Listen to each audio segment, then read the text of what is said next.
Good morning, everybody. Hope you all are doing well. Hope you had a fantastic weekend. I know I had a great weekend, a relaxing weekend, obviously, but more importantly, it was a fun weekend. I got to see a couple of really cool events.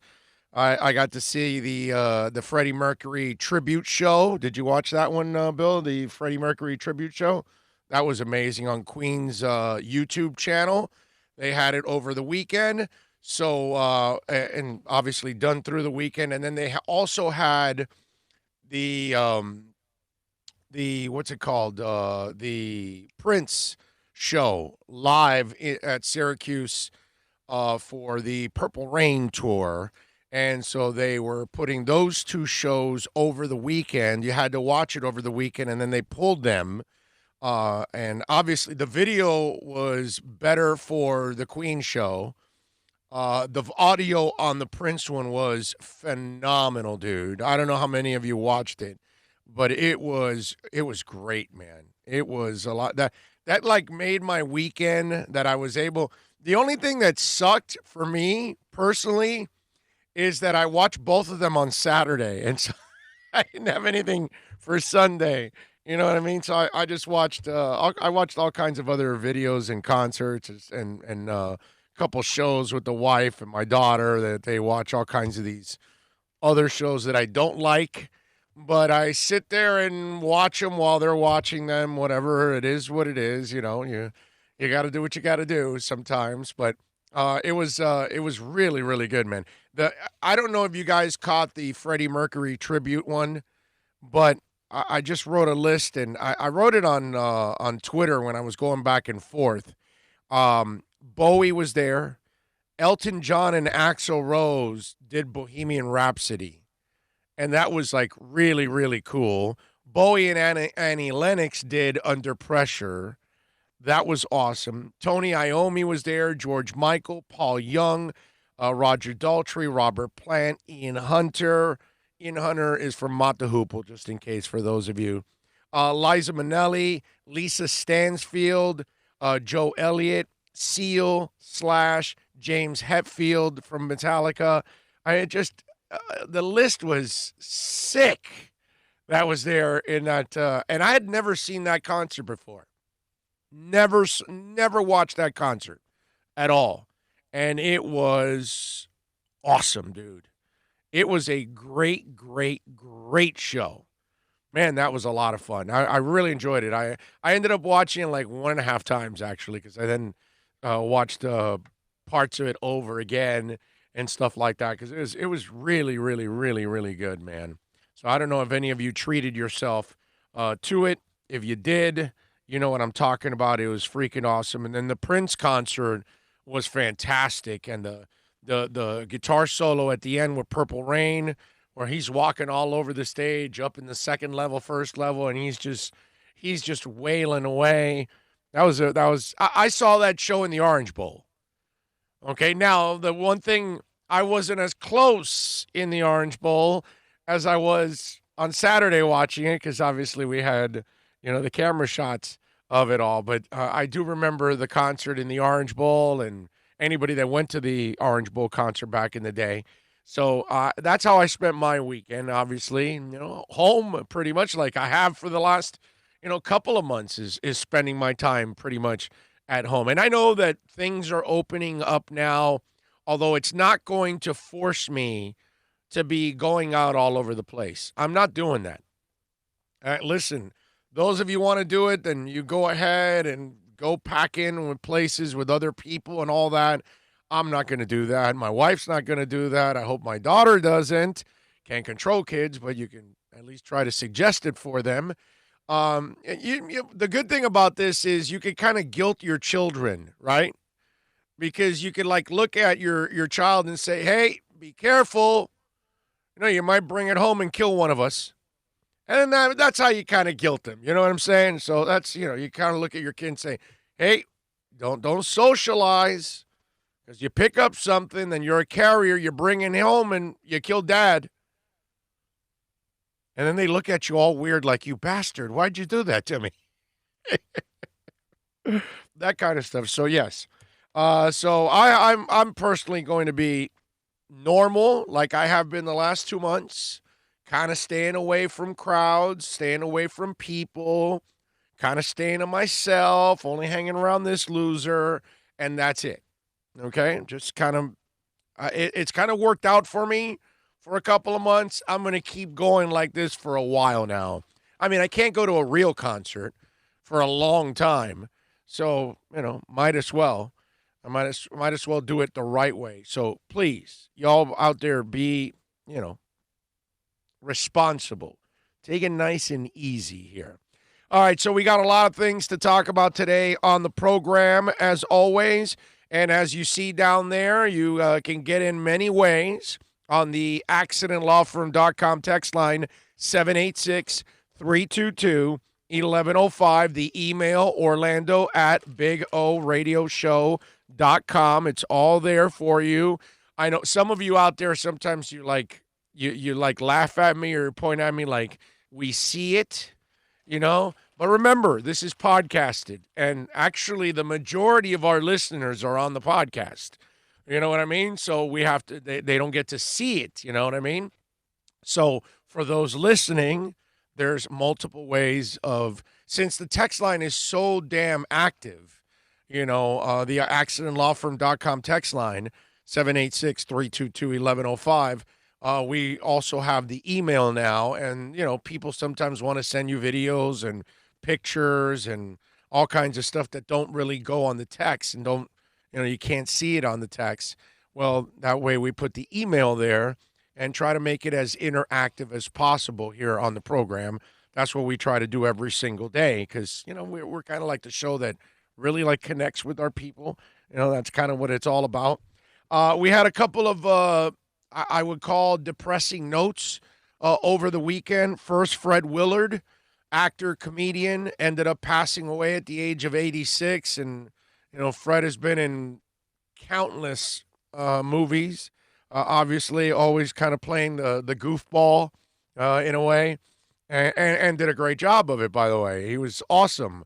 Love Fred Willard. So rest in peace, Fred Willard. Hey, he lived to 86, man. I'll take 86 any day of the week and twice on Sundays. Phyllis George, the legendary female broadcaster, the lady that kind of broke the ice. And she was on the NFL Today. She was Miss America, a broadcast legend in our business. And every woman that's in broadcasting has to look up to that woman because she was actually an excellent broadcaster on top of it. Listen, we all see it nowadays. We've been seeing it for years. There are certain women that are there because they're a piece of ass, right? And then there's a lot of them also that are really qualified and you respect them and you know who they are. And, it's one of those, you know who I'm talking about. You know the ones that are there because they've got a pretty face, and you know the ladies that are there that bring it, and you respect them, and you want to hear them talk about sports because they've earned it. They've proven to you that they're legitimate and they're not there for the fluff, and they're not being pretty much guided by their producers in their ears and what to say, what to do, how to prepare, all that kind of stuff. Unfortunately, we still have people in the business that run it that way. But the good thing is that a lot of women that are getting the opportunity nowadays, a lot of them deserve it because they're actually working at it, But unfortunately, there's those few that they're really not committed to it. You know what I'm talking about. But anyway, so we got all of that. And so thoughts and prayers, obviously, to Phyllis George and her family, along with Fred Willard. Two sad notes over the weekend. Two things that I wanted to mention before we get the show going, because I know we get going and we start getting in a groove, and then all of a sudden, we kind of forget some of these notes, and I know that they'll go by the wayside. And these are two people that probably, connect with an older crowd, overall. Flipside Fishing is in the house along with Alex Rodriguez, Bob Whitmore, King Short, John Rouse in the house. Troy Ortiz out in Portland, Oregon. NorCal saying, what's up, Big O? Hope all is well. The Big O crew, the listeners, and all the loved ones. Thank you, NorCal. Very kind of you. Let's see. King Short is out in North Carolina. Levi Fellers is in. Man of 1,005 holds says, let's kick Corona's ass. Get everybody healthy. Then let's get sports back. Had some sports this weekend. Fins up from Levi. Chad Marshoni says, giving us fire content, Big O. We will try today to give you some fire content. Drubo saying a happy Monday. Duck Dog 1104. No worries for him. Sage McKinley. Shout out from Toronto on a Victoria Day. Long weekend. Fins up. Myron says, rainy day here in Miami. By the way, I'm glad this last dance is over. In my opinion, it's okay. Too much hype because of the COVID-19 situation. Everyone is just bored. Byron, I wish it was 30 parts. I loved it, bro. I loved every part of it. I loved every episode of it. And I'll tell you this, just to kind of go off a little bit on what Myron was talking about. By the way, I got this over the weekend. What's it called? So let me tell you something, Myron. I don't think it's overhyped. I think it's one of those moments that I'm glad was captured and it was documented because we're talking about one of the greatest athletes of all time, one of the greatest winners of all time.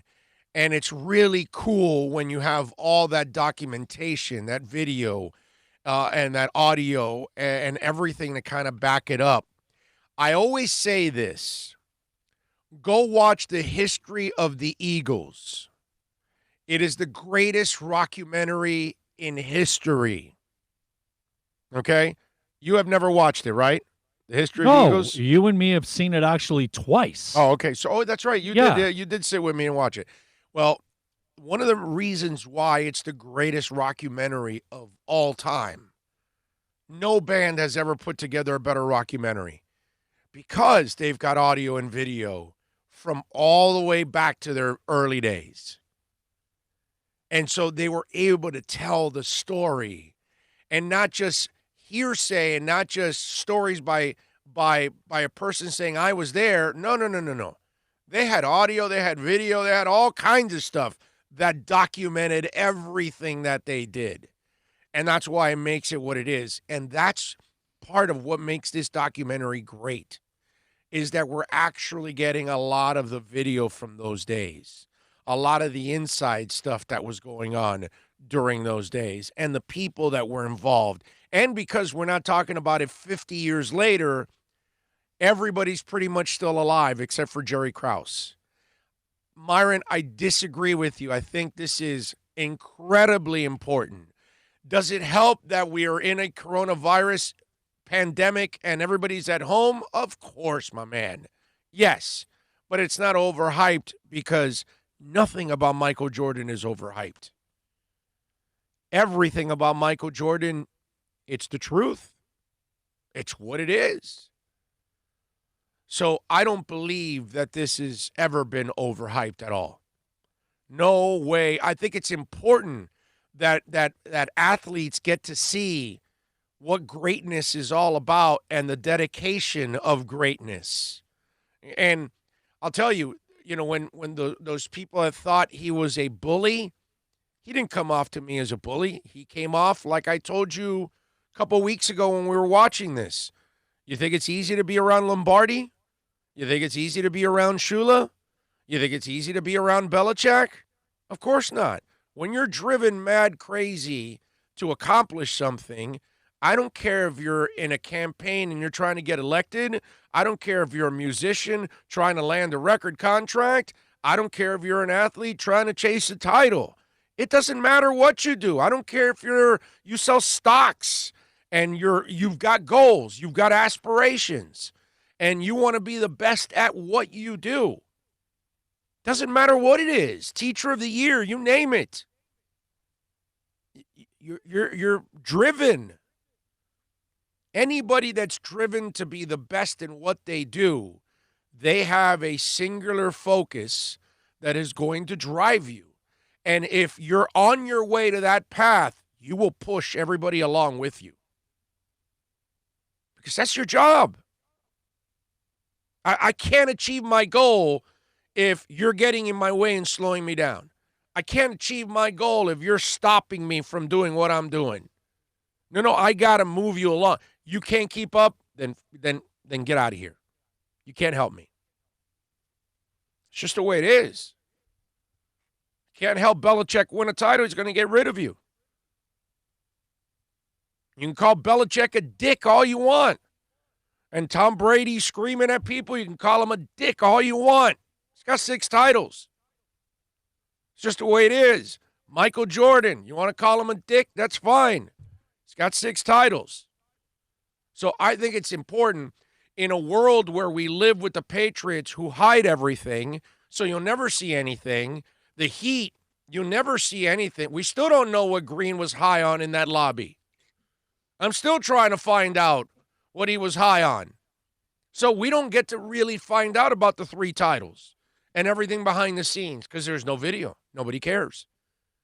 So, Myron, in fact, I could argue it's not hyped up enough. Okay? It's not hyped up enough because it is cool to see the insides of all of that going on. I mean, like, you didn't know that Jordan's confidants were the 2 security guards, pretty much. Like, those 2 security guards, they know more about Jordan than all of us combined.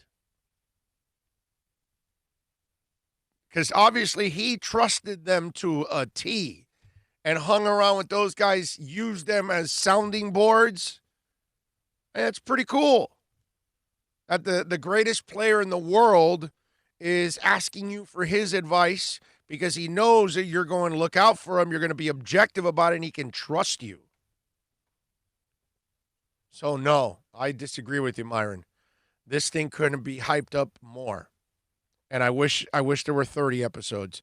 In fact, I was really sad. I tweeted out yesterday, those of us that watched 80s and 90s basketball, we're so blessed. We are so blessed, man. It's awesome. So I disagree with you, Myron. Love you, but I disagree with you. Definitely not overhyped. One of the biggest questions by media, whatever, this, that, right now post is, would the players today be able to deal with that type of attitude from a teammate? You know, and no, probably not. Brady's pretty wound tight. Yes, but I think you're going to see him loosen. We've seen him loosening up a little bit. Well, no, that's off the field. Well, on the field, he's still going to be up. Yeah, and let's just see how he handles things now in Tampa. But what I'm saying is he's Mr. Intense too in Tampa.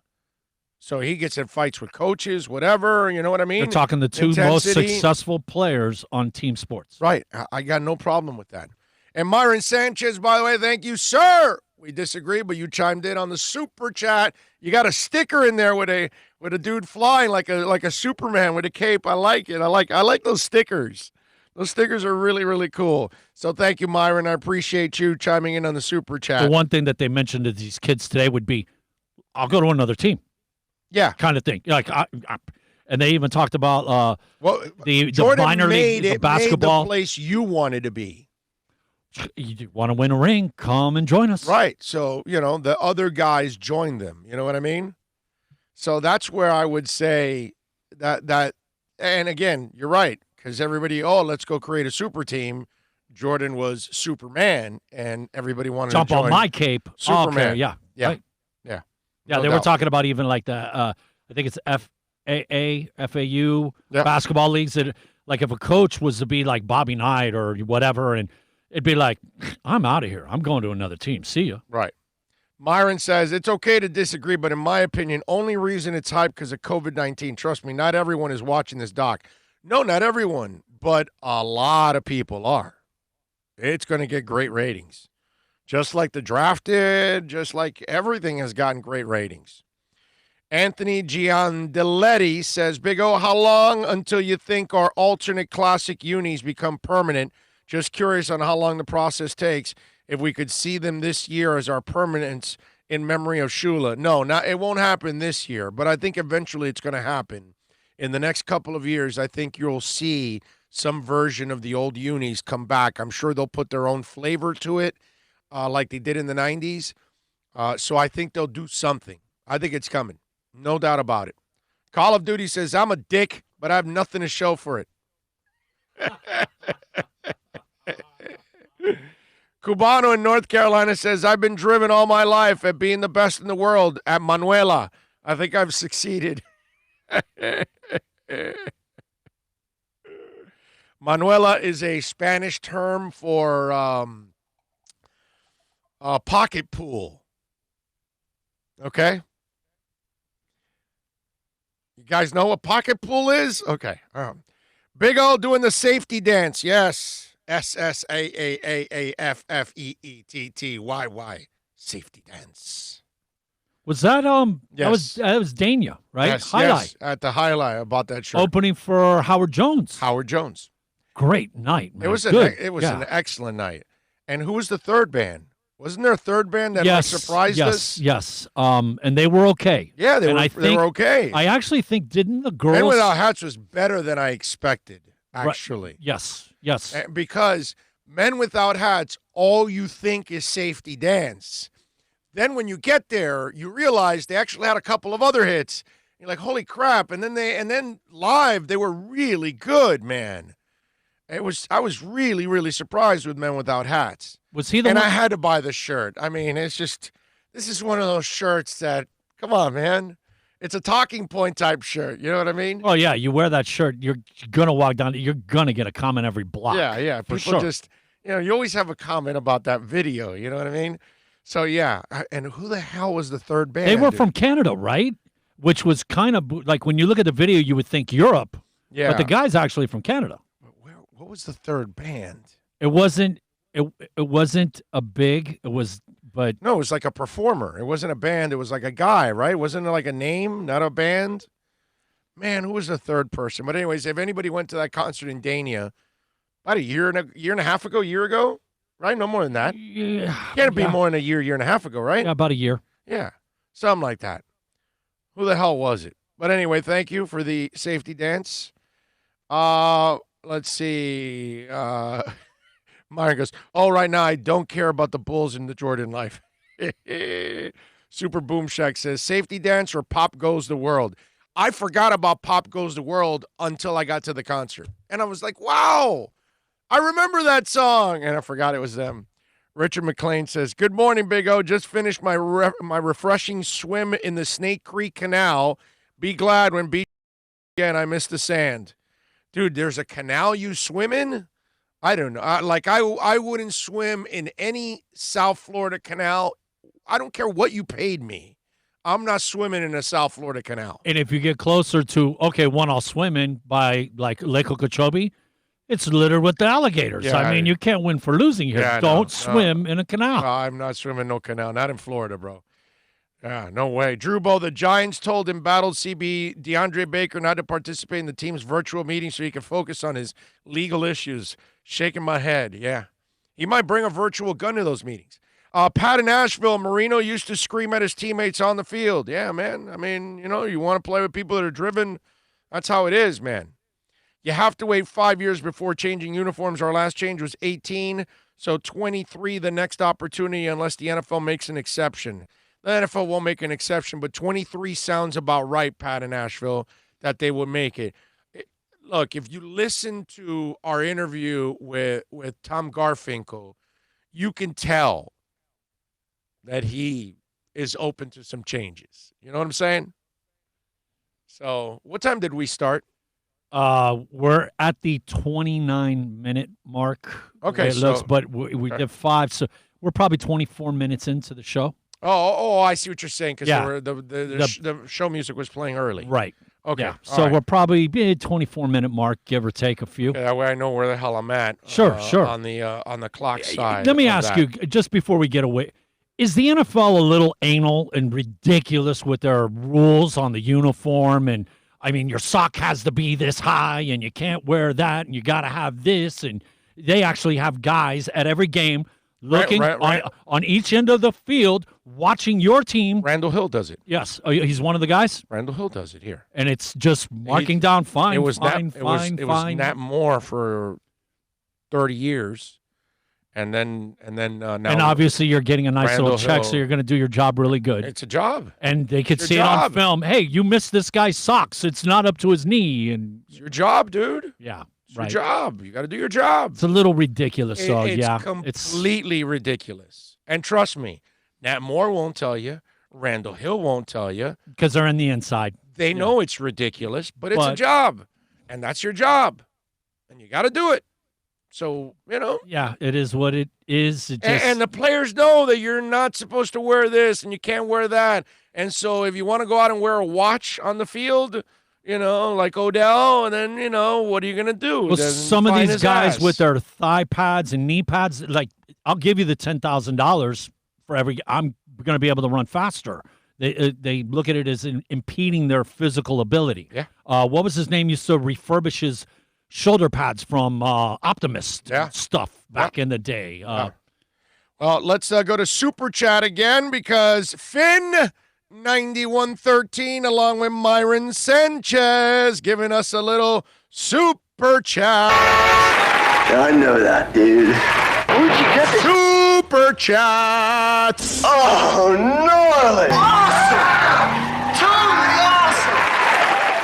Ah, yes, it is awesome. Finn9113 on the Super Chat says, "Hey, I saw last week you mentioned Tim Bowens. He's one of my favorite Finns. And I was wondering if you had a cool Tim Bowens story from covering the team." Well, I just told this story a couple of weeks ago, and for me, it was a Tim Bowens trick that we would play on people, and what it was Tim wasn't one of those guys who was really approachable. If he didn't know you, he wouldn't even talk to you. You would walk up to him and ask him, "Oh, Tim, can I ask you a question?" And he'd look at you and wouldn't say a word. He'd look at you with that face, and you're like, it's the face get the F out of here, don't bother me, and you got the message and you walked away. Now I'm one of those guys that I try to be as personable as possible, as you can tell. For those of you that have met me out on the streets or concerts or whatever, or you see me here interacting with you on Twitter or whatever, I'm an interactive person. And so that's how I was with players. Rarely did I ever have a player. I may have had coaches. I may have had front office executives that were pissed at me and sometimes didn't want to talk to me. It never really happened with players. I don't even know if I remember a player that I had an issue with, unless the player was a complete jerk, like Kevin Brown. Yeah, Kevin Brown. Yeah, Kevin Brown was just an asshole, no matter what. Whoever approached Kevin Brown, he's just a jerk. You know what I mean? So Moises Alou was just a king asshole. You know who I'm talking? Dolphins was. I wanted to come up with a player because there's not a lot of them. I could give you, Lawrence Phillips was just a total dirtbag. But I mean, whatever. He's dead. I get it. But that's obvious to tell you he's a jerk. Brock Marion. Nobody got along with Brock Marion either in the media. Okay? I can tell you that. But Bowens was difficult. And not because he was a bad dude. He was a great dude. But Bowens didn't really like talking. Okay? Now, Tebow would talk to me. If I ever needed a soundbite, I knew to wait till Friday if I was doing some kind of a piece, because on Friday, only the hardcore people were there. And what I mean by hardcore are the writers from the 3 newspapers that had to be there, the Dolphin Digest, maybe 1 or 2 TV crews were left over from the week.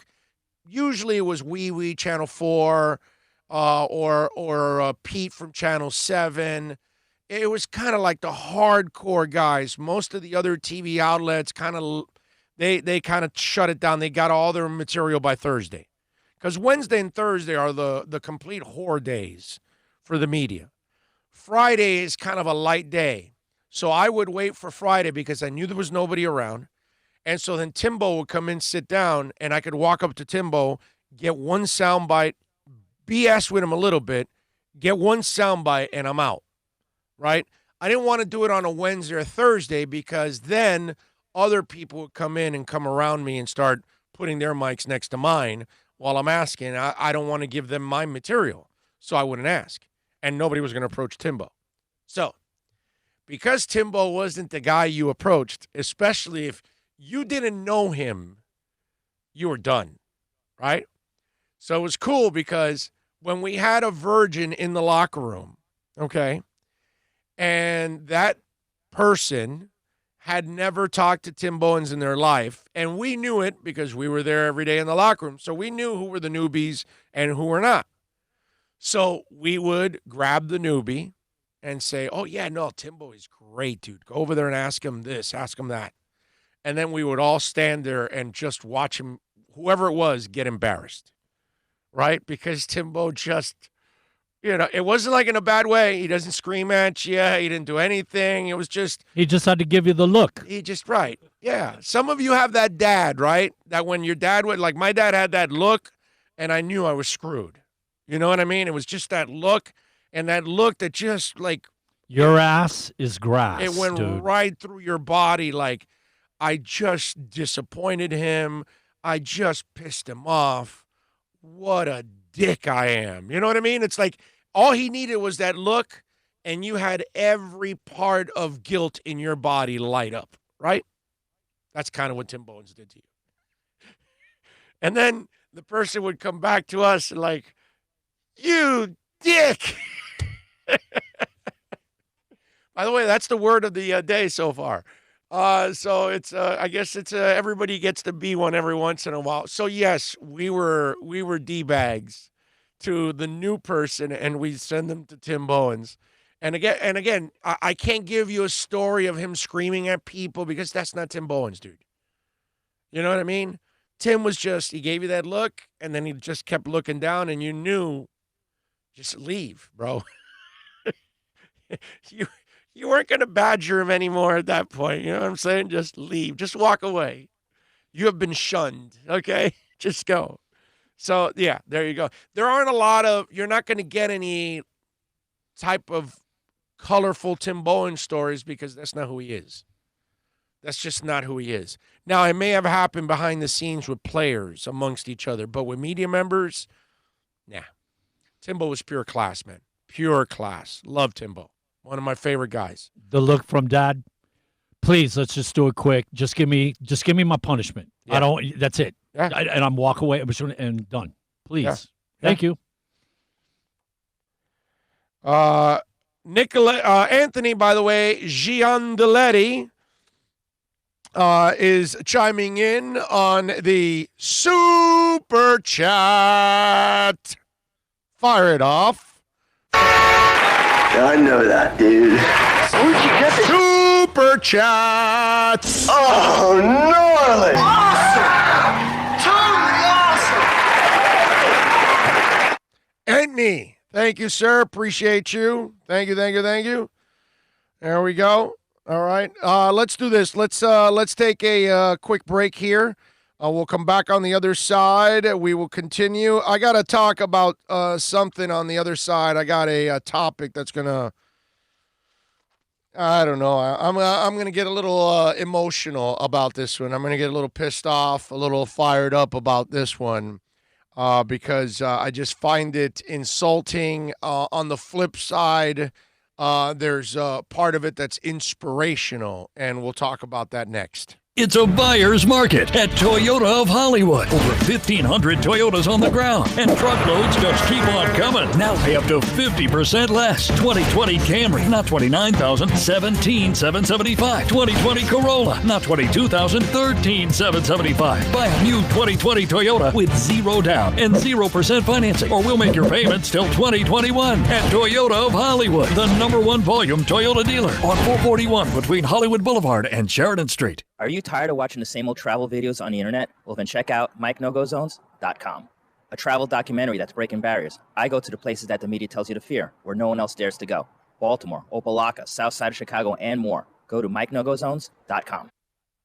No one expects to get into a crash, but I expect you to go to accidentlawfirm.com if you do. Make sure when hiring a driver, you go through a rideshare app so that you can be covered by the insurance, which can be up to $1 million whether you're a passenger or a driver. In other words, don't try to save a few bucks by paying cash instead of going through the app. I'm attorney Bobby Nunez from Nunez Law in Miami, and we're here to help you through the process. Go to accidentlawfirm.com for a free consultation from me, Bobby Nunez. That's accidentlawfirm.com.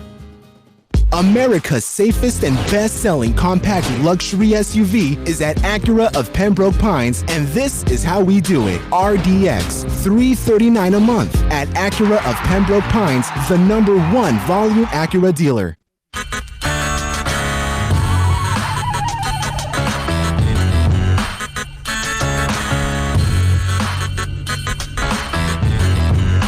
This is the Big O Show. This is the Big O Show. This is the Big O Show.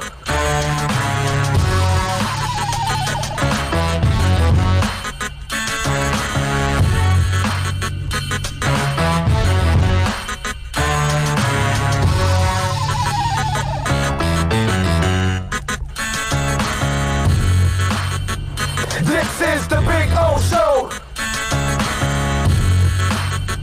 This is the Big O Show.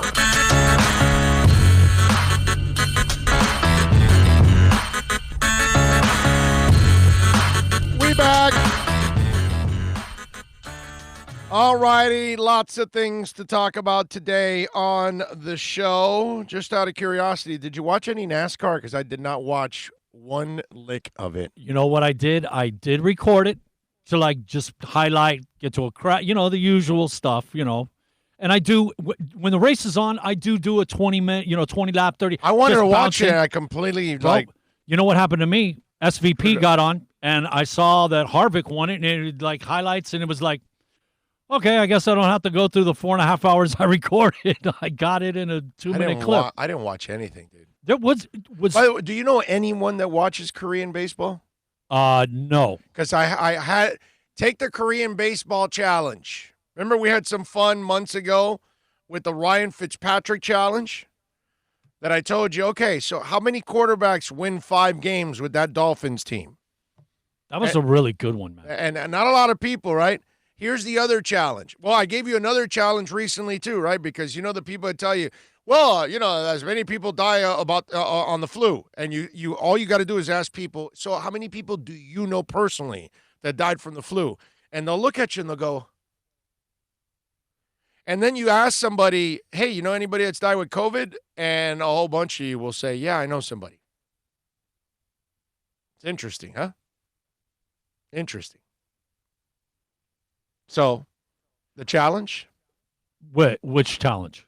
What do you think I was going to ask you about? What were we talking about? How many people actually watched Korean live? baseball. Oh, Korean baseball. Oh, God. What challenge would that be? I asked. Can you name 2 teams? Can you name? No, forget that, because you might be able to name a team or two just because you read it over the years. I asked I think it's 9 friends of mine this weekend. Not one of them has watched Korean baseball. Not one pitch. Nothing. They don't watch anything. Well, I've accidentally stumbled in. Yeah, you stumbled in. What I'm 2 saying minutes. is you really watch it. You didn't watch it. No. Nobody. In fact, I ran into it myself for 3 minutes, and I was laughing my ass off. And this is 6 a.m. because I'm preparing for my Saturday show on Sirius, and I'm watching Boog Shambi and what's her name, man? The girl. Was it the girl on Sunday nights with A-Rod and all? The black hair, yes. Yeah, the one that played softball, professional. Those two are going back and forth, and they're basically talking like they're bored. And they're calling the game, but they're bored as hell. You can tell. It's like, here's one of the conversations. you can tell they're doing the job because they're getting paid for it, and they got no choice. And so they were going to be compensated to do MLB. So, hey, we're compensating you to do Korean baseball. Just do your best. Jessica something, right? Isn't it? Yes. That's it. You know what it was? They were talking about, I like the fact that, like, with the K counter, like, the fifth one has a 5 at the bottom, so you don't have to sit there and go 1, 2, 3, 4, 5, 6. Like, we could just go from number 5 and count on. Right. And it's like they went into this conversation for like 4 minutes about the K counter, and they're like, wow, they're really reaching. Yeah, it's so terrible, dude. I don't know anybody that's watched Korean baseball, or maybe just people won't admit it. You know. Let's see. Just Mike No-Go says, I'm just trying to be humorous. I love the fact that Jordan smoked cigars and drank beer too. Yeah. You know, when you think about the Jordan thing, let me talk about something else that came to mind to me when I'm watching the Last Dance. The fact that Jordan and Rodman are the ultimate freaks. And this is what I mean by the ultimate freaks. When you're those kind of special players, and make no mistake, Rodman's a special player, you tend to be able to overcome stuff to perform, right? Bernard King years ago came back from a knee injury that you normally, in those days, now you do, but in those days you never came back from. And he came back to have a glorious season for the Knicks that was one for the ages. And it's because he was a special talent. And that's why he was able to dig deep inside. He never could come up with another season like that again because it was just a miracle that he had the season that he had with that mangled knee in those days. And that's what great players do. You know, great players find a way to overcome injuries, and you're Kirk Gibson, and you can hit that home run in that moment because you can overcome things, right? And you have this mental capability that you don't care if you've got a broken bone in your leg, okay? You don't care if you have a broken bone in your back, all right? Because I've seen players in the NFL do that, or a player say, cut the tip off my finger and I'm going to keep playing. Whatever it is, that there are special players that are just able to overcome things. I remember Brett Favre. I mean, he had a knee injury that was terrible. He was basically dragging his leg. And the next week he kept playing because he's Brett Favre. And he kept that streak alive of I don't know how many 4,700 straight games in the NFL, whatever. Brett Favre has that record. And he was just a tough guy. And he was a great player on top of all of that. And those two guys, they were the different kinds of freaks. Because Mike No-Go Zones kind of touch base on that a little bit. Jordan could go gamble and drink and smoke cigars all night and go to sleep at 3, 4, 5, 6 in the morning, wake up the next day, and then go put 40 on your head and win. Just like he ate that, obviously. And why didn't they go after those kids with the pizza? Why didn't they go after that company and find out? You know what I mean? In today's world, those kids would have been in some serious trouble. Okay? Anyway, that's another thing. But he was able to overcome the food poisoning and was able to, because that's what great players do. Dennis Rodman was the different freak. He could go to Vegas, go bang Carmen Electra all night and go screw around in Vegas, and then come back and grab 20 rebounds and get 3 blocks and 3 assists and 8 or 9 points and shut down the best player on your side, on the other team's defense, on defense on the other side. Or Dennis Rodman can go wrestle in his off night, fly back, and get you 18 rebounds. Because say what you want, because we lived it, those of us that lived it, Dennis Rodman wasn't the guy that was going to party and then the next morning not wake up to do his job. Because we all know that guy, right? We all know that guy, that woman, that family member, that friend that, does something, then the next day regrets it and then can't live up to their responsibilities. And that's like, well, wait a minute. Hold on, dude. You knew you had responsibilities. You wanted to go party, right? Well, you still got to do your responsibilities. That never stopped Rodman or Jordan from doing their jobs. So they were freaks in their own way. They went about it differently, but whatever they were doing, most players succumbed to it. Most players can't be partying all night and then come back the next day and produce. That's just the way it is, man. Most can't. It's just one of those deals where those guys were two freaks. Different kinds, but they were both as special as it gets, man. To be able to carry the lifestyle that they had and then still do the job, that's impressive, man. That's really impressive. Talking about guys coming back from injuries, wasn't Woodson the first one to come back in the same year from an ACL? Was it Rod Woodson? He got hurt in the very beginning of the season, and he came back. He might be. I think in the playoffs, and he was like the first to ever do that with an ACL thing. I can see that. Call of Duty says, I still haven't watched Korean baseball, but I'm still watching marble racing. I would watch marble racing over Korean baseball any day of the week and twice on Sundays. Call of Duty, I haven't seen marble racing because I haven't run into it, but if I knew where it was, I would probably watch it. Super Boom Shack. I was stationed in South Korea in the Air Force, and none of the locals watch baseball. What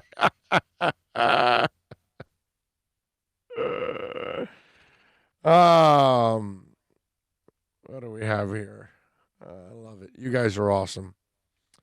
Alexa says, Big O, some pundits predicting less wins for the Finns this year, even after free agency in the draft. I think that's crazy. What do you think? I think they don't know what the hell they're talking about, bro. Okay? Myron says, I heard you on Sirius XM. Oh, I know that's his choice, but people are dying and starving. Oh, I don't want to hear anything. Snell, shut your mouth.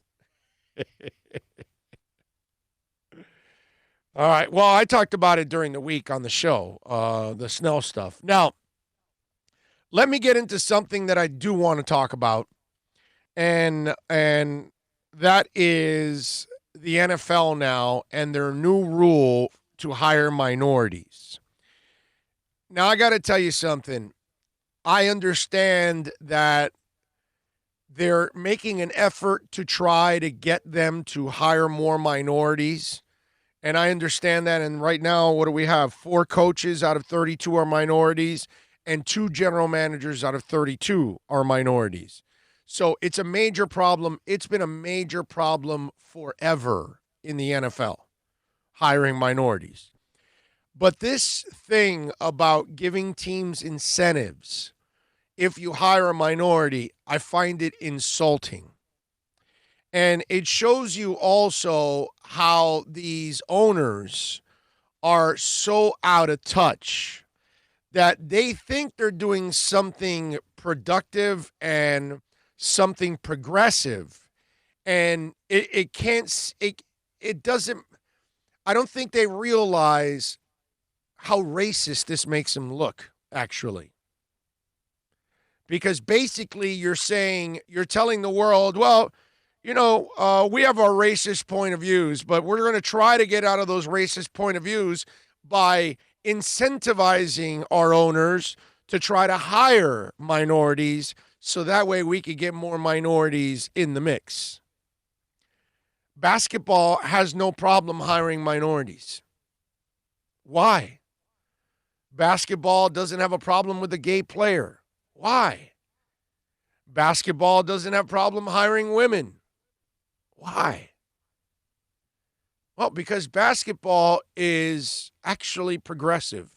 Because basketball understands humanity in ways that football still can't.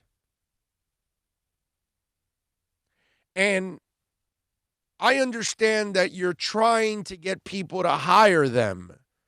And I'm talking about minorities like Ron Rivera and Chris Greer. And I know you should hire more of those. And obviously, there are plenty of minorities that are more than qualified. You've been using them as players. You've been using them as assistant coaches. You've been using them as scouts for years. It's the same thing that happened in football years ago. Oh, a black player can't be a head coach. He can't be a quarterback. He can't be a middle linebacker. That's a thinking part of the game. You can't put a black player there. That was the thinking, right? And now we've finally crossed that threshold with quarterbacks. Obviously, middle linebackers years ago. But with quarterbacks, we're kind of through that now over the last 20, 25, 30 years. I think now teams don't care if the guy is black, white, Hispanic, Asian. They don't care. They want to win. They got to find the best player. They've kind of gotten, but we're not there yet with head coaches. We're not there yet with general managers. Why?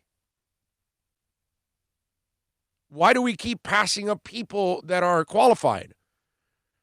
So Chris Greer was good enough to be your assistant as a scout and as a college director of scouting. He was good enough to give you suggestions, but never good enough to hire until like 18 years later that the owner figured out wait a minute, everybody keeps that guy around and his reports are really good. So then why don't we hire that guy that everybody likes, everybody keeps. His reports obviously filed are pretty accurate overall. So why don't we give him the job? So why did it take you 18 years to keep hiring the white dude until you finally hired the black guy? I've been championing Alonzo Highsmith for a long time now to be a general manager. He's black. Right? Last time I checked, right? Is Alonzo Highsmith black? When we saw him at the Senior Bowl, yes. Walking in, he's still black. Okay, yes. He's black. All right. So, and, he's good enough to give you advice in Green Bay. He's good enough to give you advice in Cleveland. Now they hired him in Seattle. Okay? Oh, and by the way, when they keep hiring you, it's because you're good. Okay? Because, I always get the fan that says, well, that guy's been around on 7 or 8 teams. He must suck. No, asswipe. He's been around to 7 or 8 teams because he's actually good. That's why they keep giving him a job. So when you see that assistant bounce around, it's because he's not the problem with the team that lost or the head coach. He did his job. That's why somebody else hired him, because he wasn't part of the problem. So when the new general manager took over for the Dolphins every other time, he scoured through the entire staff. He looked at their track record. And somewhere or another, they kept Chris Greer around every single time. I wonder why. So at one point, we got to cross the threshold where the black guy is good enough to hire as the head coach or the general manager. And they got these silly little rules. This story broken by Jim Trotter, by the way, from the NFL Network. You hire a head coach, you'll move up 6 spots in the 3rd round. You hire a general manager, you'll move up 10 spots in the 3rd round. You hire a coach and a general manager that are both minorities, you will move up 16 spots. Also, the team's 4th round pick will move up 5 spots in the coach or general manager's 3rd year. If you hire a minority QB coach, you get a compensatory 4th round pick. Now, what I will say this, because I'm kind of cynical a little bit here, because I've been lied to so much over the years. Can you imagine if these incentives were higher? If there were first or second round picks, you would literally have people hiring black general managers and coaches just to get the extra picks and then fire their asses a couple years later. But because they're, third and fourth rounders, that won't happen. But you do know that this also becomes a slap in the face for the minority. Because you're also saying, well, you hired a minority, here's a bonus. Thank you for hiring the minority. But you're also saying, because you have a minority, you need a little extra help.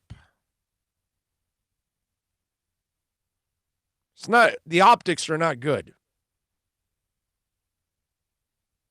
And let me tell you, there isn't a general manager or head coach who's minority when they take over that job and they're telling you, give me extra help because I'm Latin, I'm black, I'm Asian. Those guys would be disgusted with that thought. It's really just a sad rule. And you know what's the worst part about it? Ozzie Newsome, for 30 years, proved to you that a black man can be a great executive. Not a good executive, not a decent executive, a Hall of Fame executive. A black man proved that he can win championships, can create a winning culture, can create a culture, period. Because Ozzie Newsome changed coaches, changed players. The culture was the same. It's still there. Established by him, by the players he brought in, by the winning culture that he created. And he won a championship with one type of team in the early 2000s. And then later on, won it in another way with a passing team, not a defensive team. And then on his way out, he tried something innovative and left them with Lamar Jackson. Whether it works or not, we'll see, but it's still something different. And he got that at the end of the first round as a project.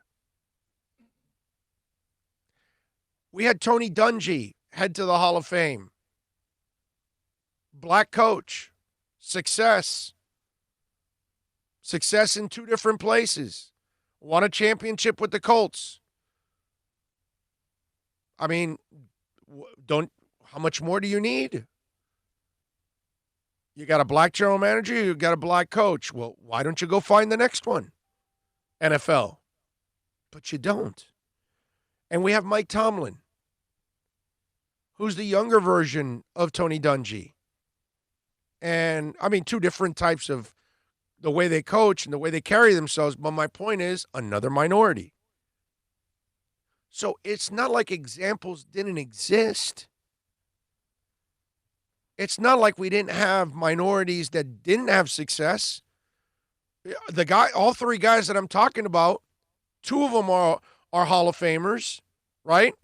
I know Ozzie's already as a player.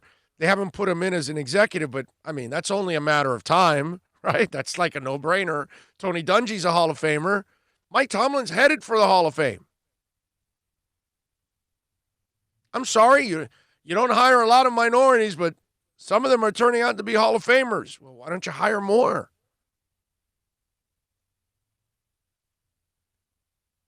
I don't get it.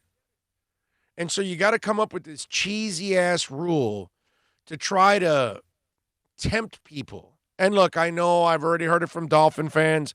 Hey, is it retroactive for the Dolphins? Can we do that now for the Dolphins since they've got a black head coach and a black general manager? Oh, by the way, their top two executives next to the general manager are also black. All right? I'm proud of you, Stephen Ross. You did it without incentive. You did it without any kind of bias. You did it out of pure balls. You did it out of intelligence. You did it out of courage. And hopefully you're going to be rewarded for it for a long time to come. But Stephen Ross, and I was thinking about this over the weekend when I saw it. I retweeted, well, then it's the Stephen Ross rule, right? Because we have the Rooney rule. But then I was thinking, this is an insult to Stephen Ross. I can't call this the Stephen Ross rule. My bad. Because Stephen Ross didn't need an incentive to hire a minority. He did it because he thought that was the best candidate for his team. He didn't do it because, hey, let me hire the token black guy. Hey, I'm going to hire him because he seems like a cool guy. He wasn't looking for a stat. He wasn't looking for a token guy. He wasn't doing it out of pity. He did it because he thought this was the best way to go. He's tried so many other ways. Hey, maybe I have the guy right inside my organization. What a shocker. So the minority GM gets the minority head coach. And by the way, could I say it's a minority quarterback? Would Tua count as that? Right? As a Samoan? Yeah. Yeah, I would say yes. Okay. Maybe not in Hawaii, but Right. over here, yeah. I Right. think it. You know what I was just looking up? Oh, surprising. Ozzie Newsome was never GM of the year, executive football operation. Never won it. Really? I just was looking. I don't see it in awards. Wow. That's Yeah. weird. Which, yeah, exactly. Because that guy was awesome. It's one of the best ever. Yes. Yes. Exactly. One of the best ever, period. And he's black. And Baltimore, yeah, you knew when that guy's stepping down, you're going to lose something. It's going to be hard to match up against that guy and what he's accomplished. Oh, he was a great. And how many great players become great GMs? Like zero. Like it doesn't happen. It's so rare. It's like a joke. It's an anomaly. Seriously. Oh, yeah, it's one out of 1,000. Whatever. Yeah. Very. I mean, look at Michael slim. Jordan and look at Ozzie Newsome.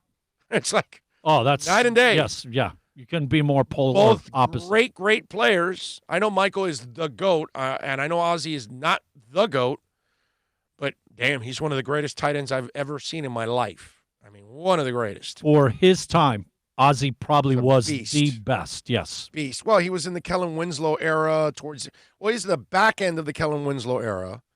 So, I don't know. You know what I mean? But whatever. Doesn't matter. He was great, bro. He was great. One of the best tight ends I've ever seen in my life. And then he turned into one of the greatest front office men ever. Here, you said it, Kellen Wins. Tony Gonzalez. Like Yeah. right in between. That guy was Yeah, he's right. he was right there. one of the man. best during his time. He was so good, man. So good. But to me, it's just a joke that the NFL would go and that these old white geezers think that this is, we're being proactive here. We're being progressive here. No, dude, this makes you look so racist. It's not even funny. I mean, the NFL owners should actually, that really seriously, the NFL owners should really hang out with NBA owners and learn how to be more human beings and learn how to connect with all kinds of people because they just don't. Whereas the NBA can connect with you if you're a man, if you're a woman, if you're gay, if you're a minority, you're accepted for your talents, not your sexuality, your sexual orientation, your color, your religion, nothing. They don't take into any of that into account. They don't care about that. It's about your They're credentials. non-factors. They're non-factors. Yeah, It's- just credentials, bro. That's phenomenal. That's the way it's supposed to be. It's supposed to be about your credentials. And in the NFL, there just seems to be those politics that are always involved. And you know something? At every turn, these guys always get it wrong. Yeah. They're just Whereas so the NBA, lost. The NBA they're- always gets it right. Yeah, they're up. Always. They are with us in the 21st century. Oh, yeah. Football is back in 1940, 1950, just They're still stuck there. and stuck. Yeah. Yeah, they're still stuck there. You know, and remember, the AFL sped up football because the NFL had 2 or 4 black players before the AFL. They didn't have more than that, and they wouldn't have 1 and they wouldn't have 3 because they wanted to make sure they roomed together. The AFL, people like Sid Luckman, okay, people like Hank Stram, who were progressive, said, no, we're not doing that black and white crap. No. Linebackers will hang out with linebackers. DBs will hang out with DBs. O-linemen will hang out with O-linemen. That's how we want our people to hang so they can get to know each other. They can build camaraderie. It's not about your color. It's about the people, the position. That's how Sid Luckman did it. That's how Hank Stram did it. And the AFL was the league that said, we're going to get the best players. And they said, well, guess what? A lot of the best players are in black colleges. Let's go get them. And then that forced the NFL to bring in more of the black man, the black athlete. So this has been an organization that has been trapped in its ways forever. And everybody else has had to try to pull them out of it. And the AFL forced them to a certain extent. And they've gradually grown, obviously, because life has evolved. You know what I mean? Because we have evolved as a society. We still have way too much racism, but we did, vote in a black president. So we have made some progress. Okay? Don't tell me, because I know that there's more people like me in this country, okay, that are accepting of others. We still have those idiots, and we're always going to have some of those idiots. We have less of them, but we still have them, and they're loud. And I get it. But we've made some progress. But the NFL, it's just not there yet. And when you come up with an archaic rule like this, I can tell you, you're not even close to really getting it down pat and doing it right. This is insulting. And at first I wanted to call it the Stephen Ross rule because Stephen Ross obviously is, I guess he's the pioneer right now of the NFL. In 2020, he's the pioneer. He's the guy that went and hired a black general manager and a black head coach. I mean, that's pioneering. And we're in 2020, dude. Think about that. We're in 2020. And the Dolphins and Stephen Ross are pioneering right now for the NFL. You know what the NFL should have done? I'll tell you what the NFL had to do. I'll do that when we come back. Let me tell you about VSS West Pines. And they're at 12397 Pembroke Road. Go see Jose and all the great people out there. Tell them that Big O sent you. They will take care of you. Rolling paper needs, hookahs, $19.99 and up. You know, those of you that like your hookahs, you go to hookah bars. Yeah, that may not be good in the COVID era. Now you can save yourself a lot of money. Go to VSS West Pines. Pick up your hookahs there. Pick up everything you need. Do it at home. It's a lot cheaper and safer. CBD needs. Man, and listen, they still have curbside pickup, so you can call them 954-613-3367. We'll be there on Wednesday. 954-613-3367. CBD, flower, tinctures, edibles, they've got them all for you. Women's face masks, CBD topicals, Salve for pain. Call them 954-613-3367 or go to 12397 Pembroke Road, VSSWestPines.com. America's safest and best-selling compact luxury SUV is at Acura of Pembroke Pines, and this is how we do it. RDX, $339 a month at Acura of Pembroke Pines, the #1 volume Acura dealer. No one expects to get into a crash, but I expect you to go to accidentlawfirm.com if you do. Make sure when hiring a driver, you go through a rideshare app so that you can be covered by the insurance, which can be up to $1 million whether you're a passenger or a driver. In other words, don't try to save a few bucks by paying cash instead of going through the app. I'm attorney Bobby Nunez from Nunez Law in Miami, and we're here to help you through the process. Go to accidentlawfirm.com for a free consultation from me, Bobby Nunez. That's accidentlawfirm.com. Are you tired of watching the same old travel videos on the internet? Well, then check out MikeNoGoZones.com, a travel documentary that's breaking barriers. I go to the places that the media tells you to fear, where no one else dares to go. Baltimore, Opelika, South Side of Chicago, and more. Go to MikeNoGoZones.com. It's a buyer's market at Toyota of Hollywood. Over 1,500 Toyotas on the ground, and truckloads just keep on coming. Now pay up to 50% less. 2020 Camry, not $29,000, $17,775. 2020 Corolla, not $22,000, $13,775. Buy a new 2020 Toyota with 0 down and 0% financing, or we'll make your payments till 2021. At Toyota of Hollywood, the #1 volume Toyota dealer on 441 between Hollywood Boulevard and Sheridan Street.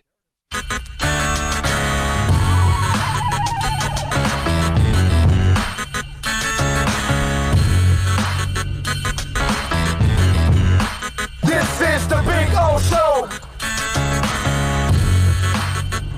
This is the Big O Show. This is the Big O Show.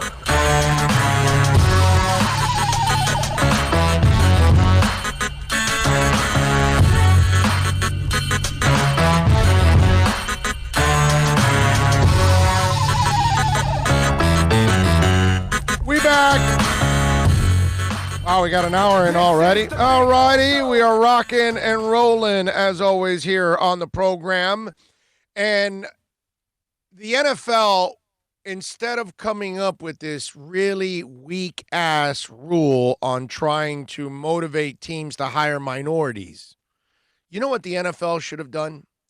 The NFL should have grabbed Stephen Ross, Tom Garfinkel, and the Dolphin organization and should have said, this is what we want the NFL to, we want the rest of the NFL to mirror this. We're not telling you, we're not forcing you to go hire minorities, but what we're telling you is that we need you to be open like the Miami Dolphins were in hiring, Chris Greer, who in turn hired Brian Flores. And now 2 minorities are coming off a very successful 2019 campaign where most people thought they weren't really going to win much. They ended up winning 5 games, and I know 5-11 is not successful, but 5-4 in your last 9 games, having a winning record and beating New England, it showed that they were successful in the sense that they established a culture, and now they have a franchise that clearly is trending in the upward path.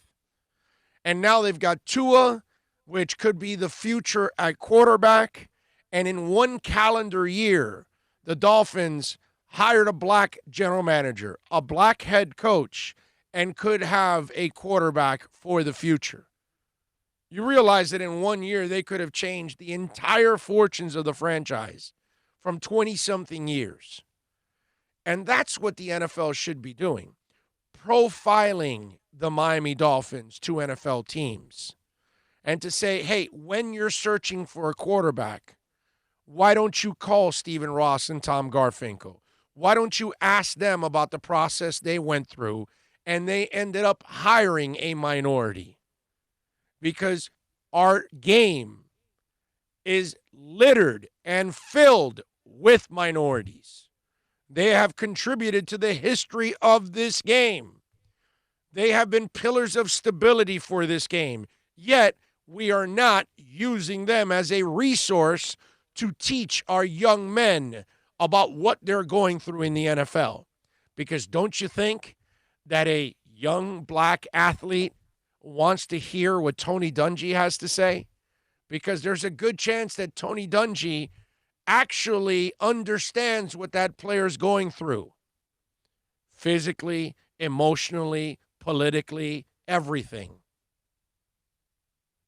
Because it's always easier to relate to your own. There's a reason why a lot of times we marry our own. Okay? We're comfortable with our own. They relate because they know exactly what you're going through.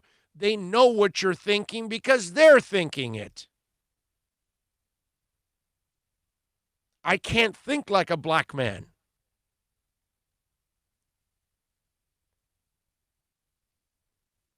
I think that's white there, right?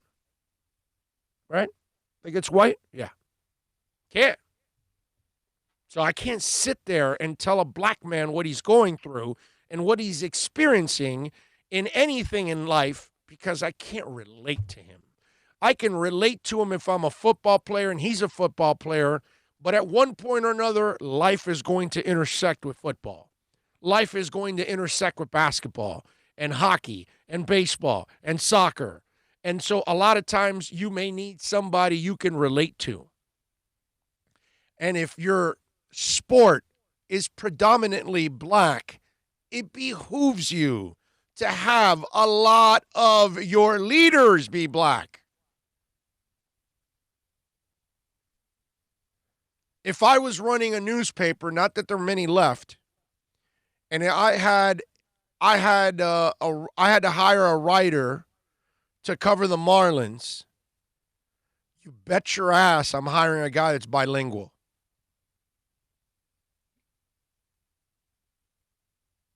Yeah. That would be a requirement for me. Sorry. But I want a dude that can walk in there and talk Spanish and English like that with no problem. You know why? Check out the sport. How many Dominicans? How many Puerto Ricans? How many Mexicans? How many Venezuelans? How many Cubans are in the sport now?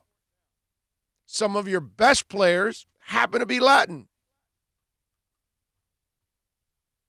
So if I know in basketball, most of my best players are black.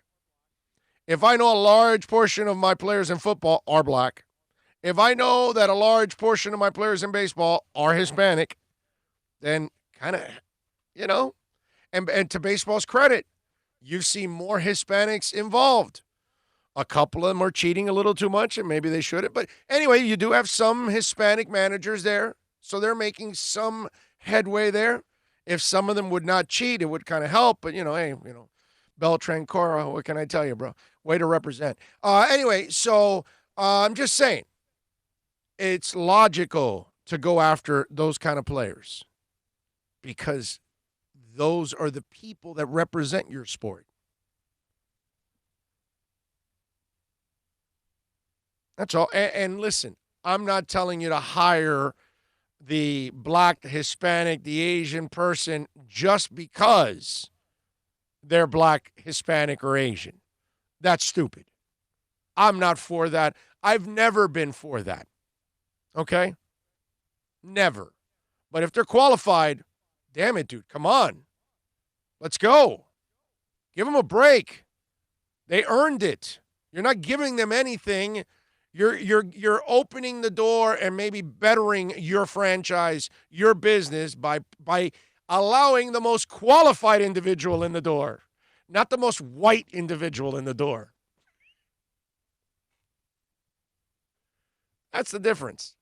So they should be actually profiling the Miami Dolphins all around the NFL. Instead of a stupid rule, profile the Dolphins and say, look, this is what we're looking for.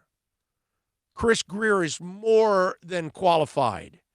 He has been in the league for whatever years, has paid his dues, and that's why he was hired. And we have plenty more like Chris Grier.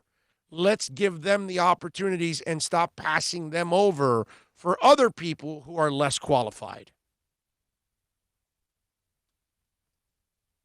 That's all. I just wish that the Dolphins would be, profiled instead of using some stupid-ass, silly rule that you came up Yeah, with. but once again, Silly the incentive. NFL has to do it wrong, right? Yeah. That's how it is. That's their moniker. NFL doing it wrong forever. Yeah, that's right. George Albanese says, Big O, Stephen Ross has made mistakes, but I think it's time we start appreciating the good he's done for the Finns and South Florida in general. No, I'm with you, man. I got no problem. I think Stephen Ross's heart is in the right place. Let's see. Richard says, wonder why Dolphins never had a great tight end.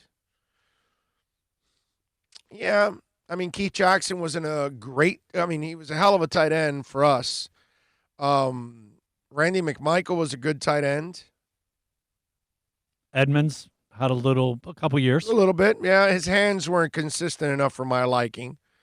But man, once he caught it and he was running. Yes, I was just gonna say, man, if freaking deer, if he was running even with the safety and he caught it over his shoulder, done. Bye. Done. Long legs, long strides. He was a freak athlete. No wonder both his sons made it to the league. Recently just graduated from college. At the end of my Zoom graduation ceremony, someone hacked in and pinned a message up so everyone could see with the N-word and a swastika symbol. All awful stuff. That's what Anthony says. That's terrible, Anthony. Unfortunately, that's what we have, bro. We have some disgusting people in this world. Levi Feller says Gesicki's a good tight end. Well, let's hope he turns into one. Keith Jackson, Eric Green, Mad Dog, Jim Mandich. Those were all good. Let's see. Matthew says, congrats on graduating there, Mr. Giandelletti. But he also says, stupidity lives forever. Yes, it does. Yes, it does. Fins9113 says, oh, I agree with you. Why do you think it took Stephen Ross a while to do it with the front office? Bad advice? Yeah, man. You know what it is? It's any of us that start a new business, you're going to make all kinds of mistakes. And Stephen Ross was into real estate. He's not into football. And he's a fan. So he started doing things like fans. And he didn't know the difference. And he finally figured it out. And he got out of the way. And now he hired a football person, and he let that football person do what he wants. And he's not chiming in anymore. Now he's just going to cheerlead and write checks. And that's what your owner's supposed to do. Be a cheerleader and shut the hell up.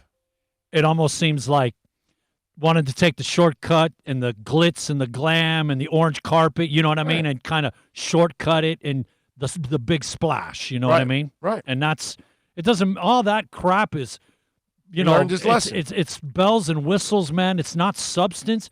The only thing that matters in the NFL, the guys on the field and how they perform. That's it. If you're good, they'll come. Yeah. No, you're right. You're right. Diane Mayer says, I think it's because live chat automatically opens and covers the like button. You have to exit out of live chat to see the like button on my phone anyway. Aha. Oh, for putting on the phone, you don't see the like. Aha. But give us a like anyway whenever you guys get a chance out there. Raging Dolphin Maniac says, I'm really proud of my Dolphins, our leaders off the field, hiring minority people off the field. But now we are going to kick the league's ass with them too. Yes, I'm with you. Super Boom Shack goes, newspapers are going the way of terrestrial AM radio. Yep, pretty much. Pretty much. Let's see what else. Richard says, touchy subject, bilingual status for employment, English still our first language. You're right, Richard. But if you're covering baseball, let me tell you something, man. It is not your first language, okay? Because you're going to walk into those locker rooms, and there's guys there that they don't speak English. And they're not comfortable with English. You know, the English is kind of broken up, so they don't talk to you. They don't give you any quotes. Nothing, man. So, example, 1997. Season starts, we add Levon Hernandez. Okay? Well, Levon becomes a star. I love you, Miami, right? We go into the locker room. First time around, we got to ask Levon questions. Nobody speaks Spanish. He doesn't speak English. Guess who translates? Were you playing the part of the translator? The only dude that was bilingual on the beat at that moment, I don't think, you know what? I think all the baseball guys, because Juan C. Rodriguez, rest in peace, I don't think was on the beat at that moment. He came after. But I think in 97, he wasn't on the Marlins beat yet. And I think it was Clark Spencer. I'm pretty sure it was Clark Spencer. Well, pretty much there was nobody. So the Marlins, after like a month of guys telling me, hey, what is he saying?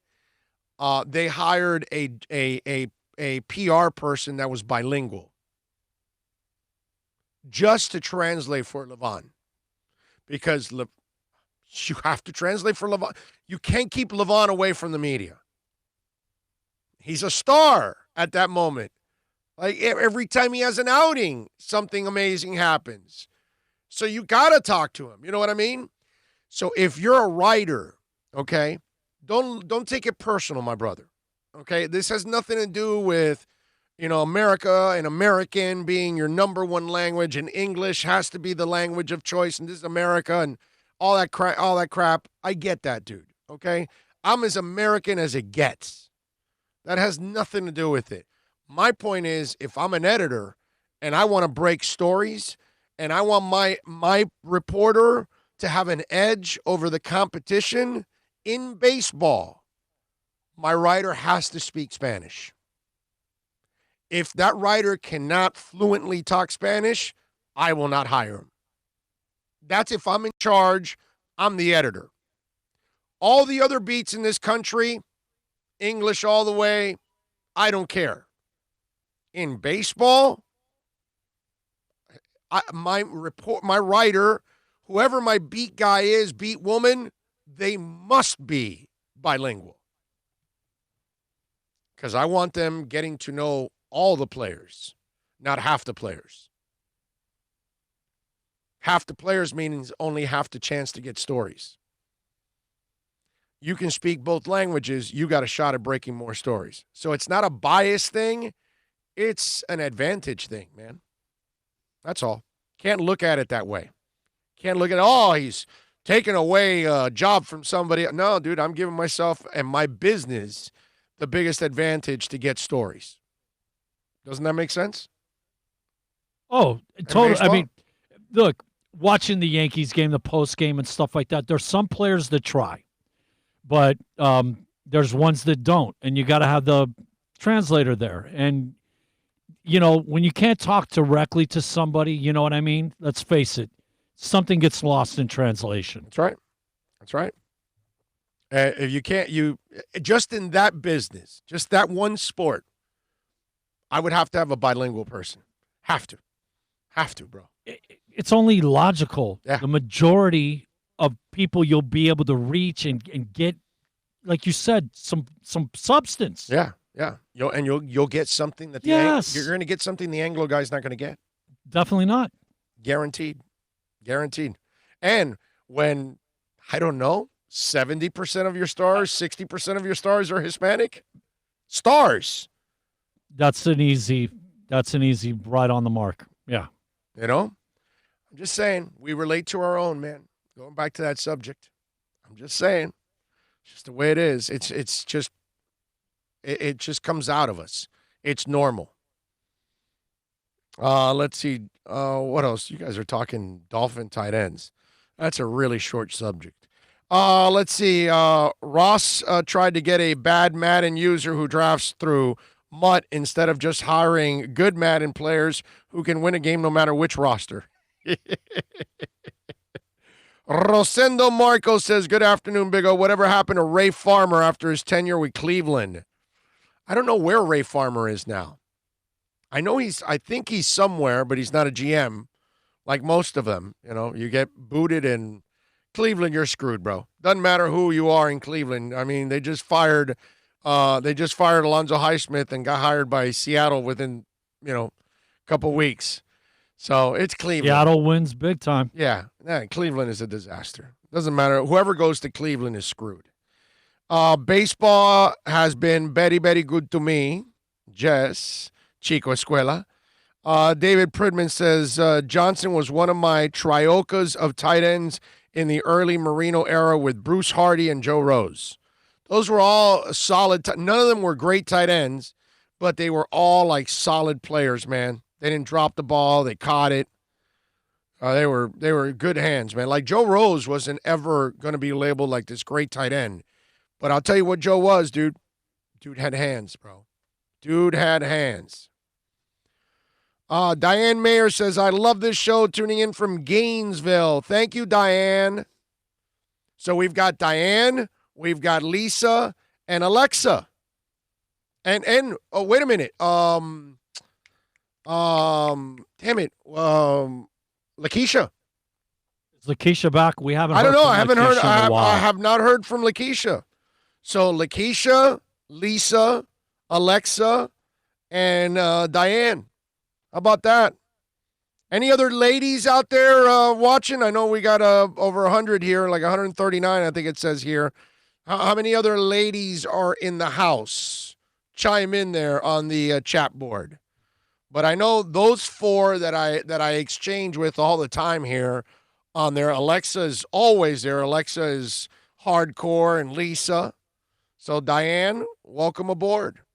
Lakeisha is hardcore, but like she was chiming in a lot early on.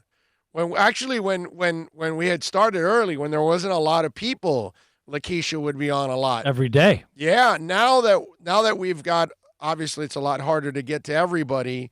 I don't see any Lakeisha postings. I haven't seen them in a while. So I hope you're doing well, Lakeisha, as always. And thank you, all of you out there, for always keeping it locked in.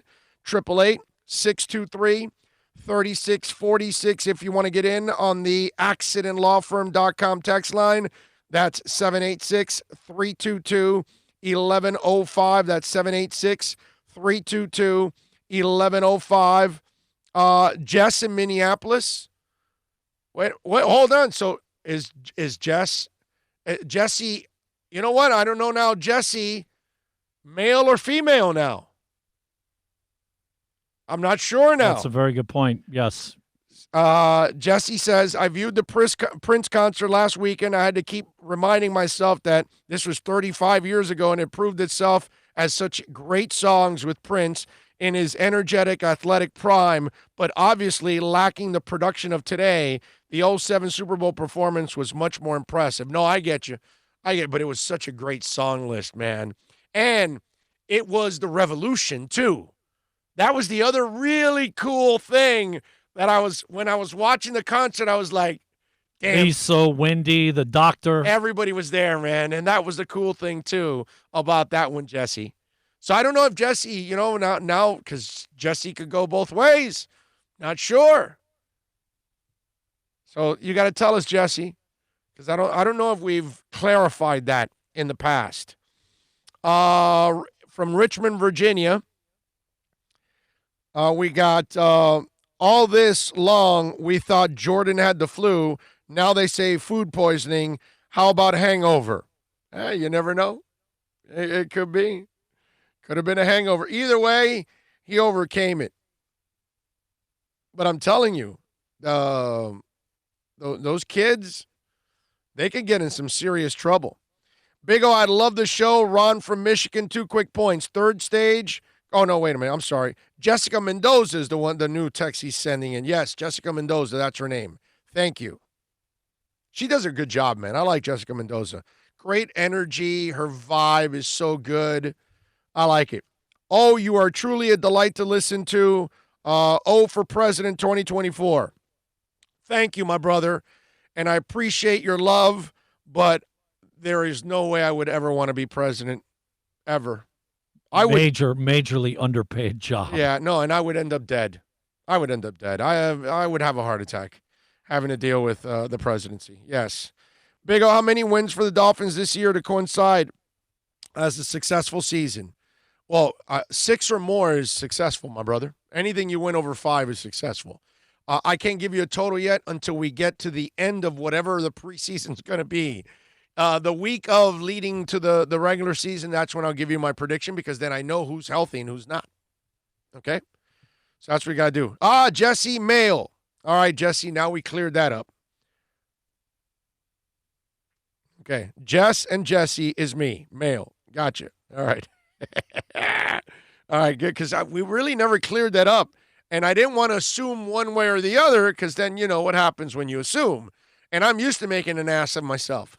Adrian Sosa says, can't wait for football to start up already. Looking forward to seeing player progression with this coaching staff. Let's hope the trenches take the next step with the new influx of talent. Do you think Miguel Cabrera will make Hall of Fame? Do you translate for him too?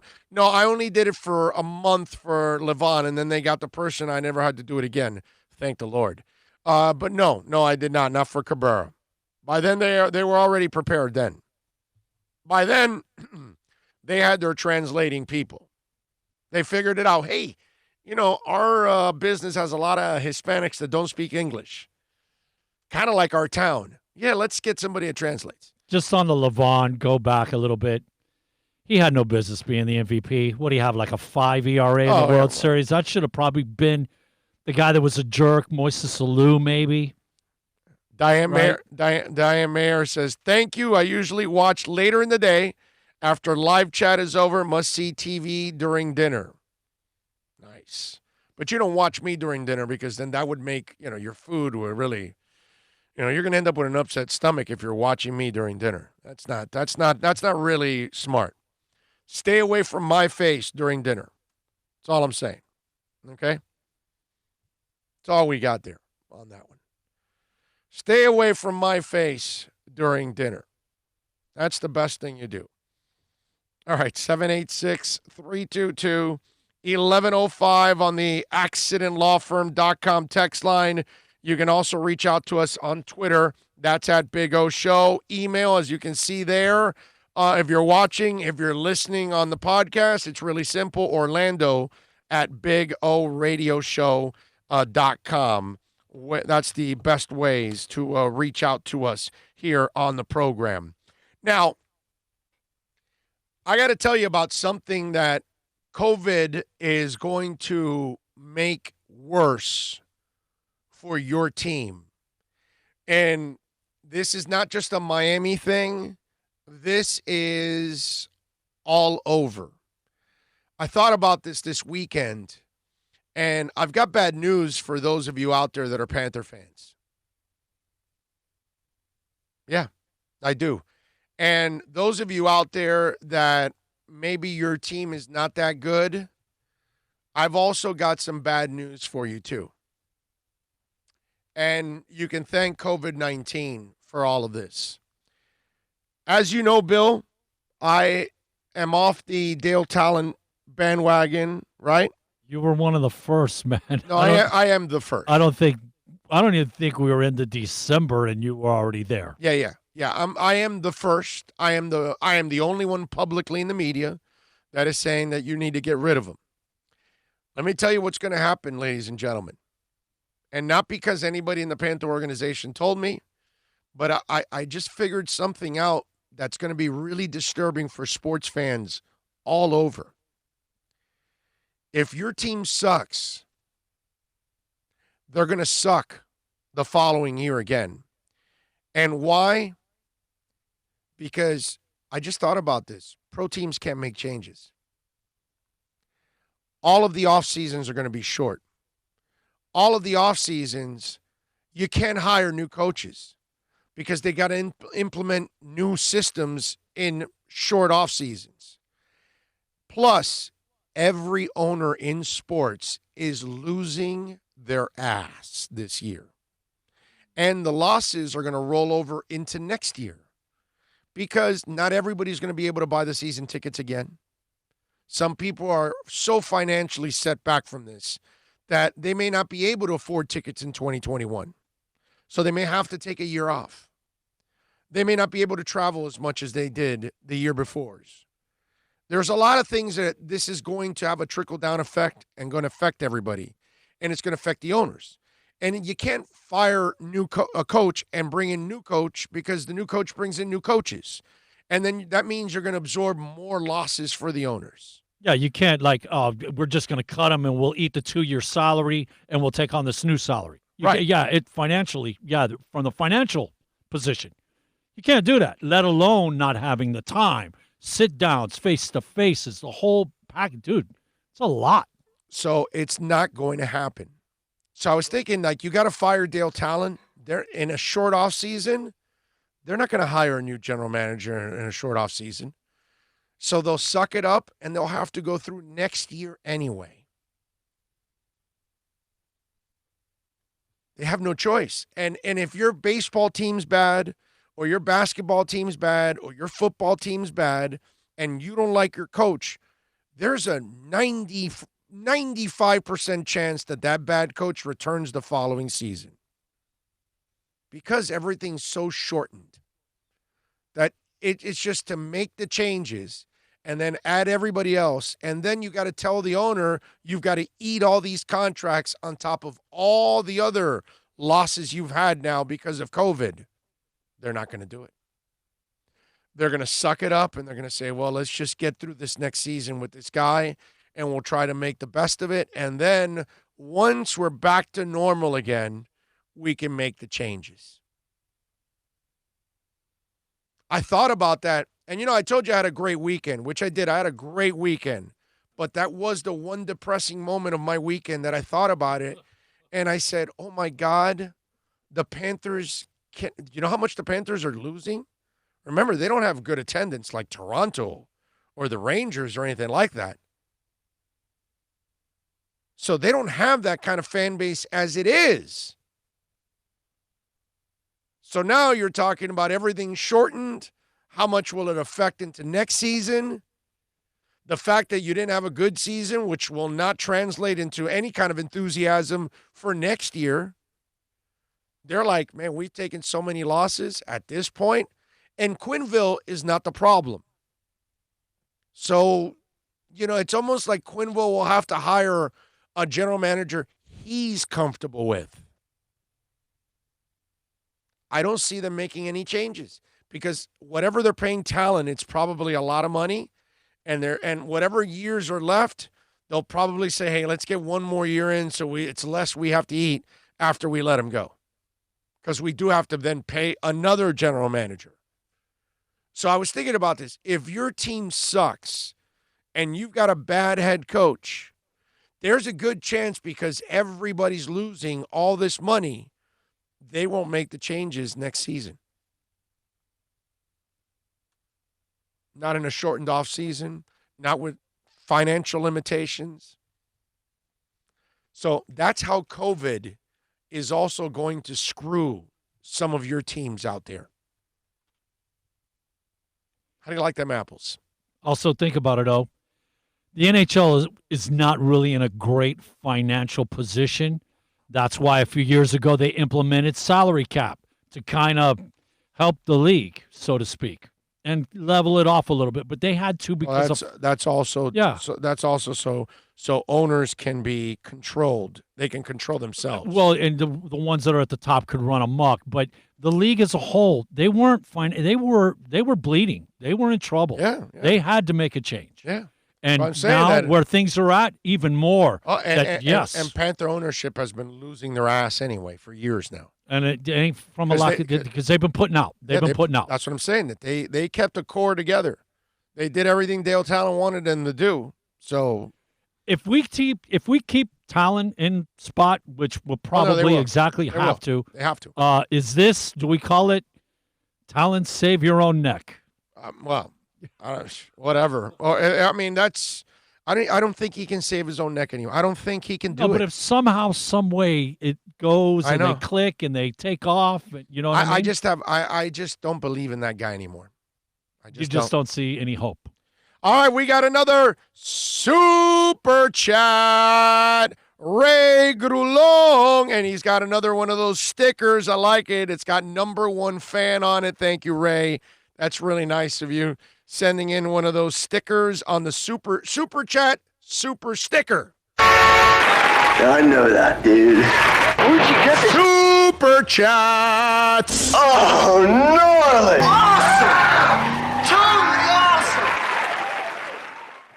Yes, it is. A little Super Chat. Thank you, Ray. Appreciate you. Appreciate all of you on the Super Chat. Myron Sanchez, Finn9113, Anthony Giandelletti, and Ray now chiming in on the Super Chat. Very nice. Thank you all for taking care of us and supporting us in a big-time way. Thank you, sir. Julio says, Big O, what happened to the Patriots taping the Bengals? Is it still being investigated? I think that's already done, and they did nothing, basically. Let's see. Miami Dolphins is legend killer, RKO, Tom Brady. Finn9113 says, Panthers owners have always seemed shaky to me. I can see COVID causing them to sell. Well, I hope they don't sell, dude. This is the best owners we've had. They spend money, bro. There's nothing shaky, Finn9113. Brother, everybody's got long-term contracts. You know what's shaky? Dale Talon. And that's not their fault. They inherited him. We all thought the same thing. He did a great job in Chicago. We were hoping, expecting that he'd do the same thing here, and it didn't happen. He's a big-time golfer, man. He's just trying to improve his handicap down here. He's certainly doing that. Certainly doing that. Craig Zins, Acura, Pembroke Pines, finest dealership in the business. No better Acura dealership out there, folks, right now. 2020 models, ILX 239, the TLX 279, the RDX 379, the MDX, 409, only $29.99 do it signing, plus tax tag and registration, folks. They are celebrating their 12th anniversary. Nobody in the Southeast United States has sold more Acura vehicles than the folks at Craig Zins. Acura of Pembroke Pines. So get on down there, go see Larry Schlossberg. You can buy it online, you can call, and you can have the car delivered right to your home if you want. So if you want to purchase it that way, you don't even have to go to the dealership and wait a couple of hours for the paperwork. You can be at home hanging out, and they will deliver the car to you. Reach out to Larry Schlossberg. Tell him that Big O sent you at Craig Zins, Acura of Pembroke Pines. No one expects to get into a crash, but I expect you to go to accidentlawfirm.com if you do. Make sure when hiring a driver, you go through a rideshare app so that you can be covered by the insurance, which can be up to $1 million whether you're a passenger or a driver. In other words, don't try to save a few bucks by paying cash instead of going through the app. I'm attorney Bobby Nunez from Nunez Law in Miami, and we're here to help you through the process. Go to accidentlawfirm.com for a free consultation from me, Bobby Nunez. That's accidentlawfirm.com. America's safest and best-selling compact luxury SUV is at Acura of Pembroke Pines, and this is how we do it. RDX, $339 a month at Acura of Pembroke Pines, the #1 volume Acura dealer. Are you tired of watching the same old travel videos on the internet? Well, then check out MikeNoGoZones.com, a travel documentary that's breaking barriers. I go to the places that the media tells you to fear, where no one else dares to go. Baltimore, Opelika, South Side of Chicago, and more. Go to MikeNoGoZones.com. It's a buyer's market at Toyota of Hollywood. Over 1,500 Toyotas on the ground, and truckloads just keep on coming. Now pay up to 50% less. 2020 Camry, not $29,000, $17,775. 2020 Corolla, not $22,000, $13,775. Buy a new 2020 Toyota with 0 down and 0% financing, or we'll make your payments till 2021. At Toyota of Hollywood, the #1 volume Toyota dealer on 441 between Hollywood Boulevard and Sheridan Street.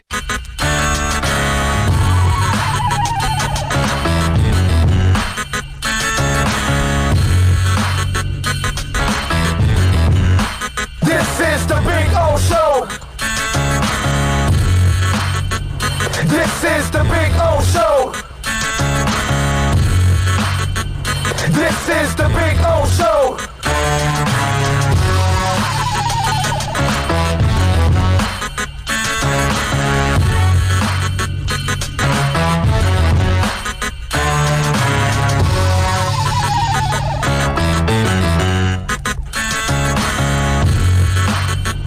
This is the Big O Show. This is the Big O Show.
And Myron Sanchez starts off the segment with a little super chat.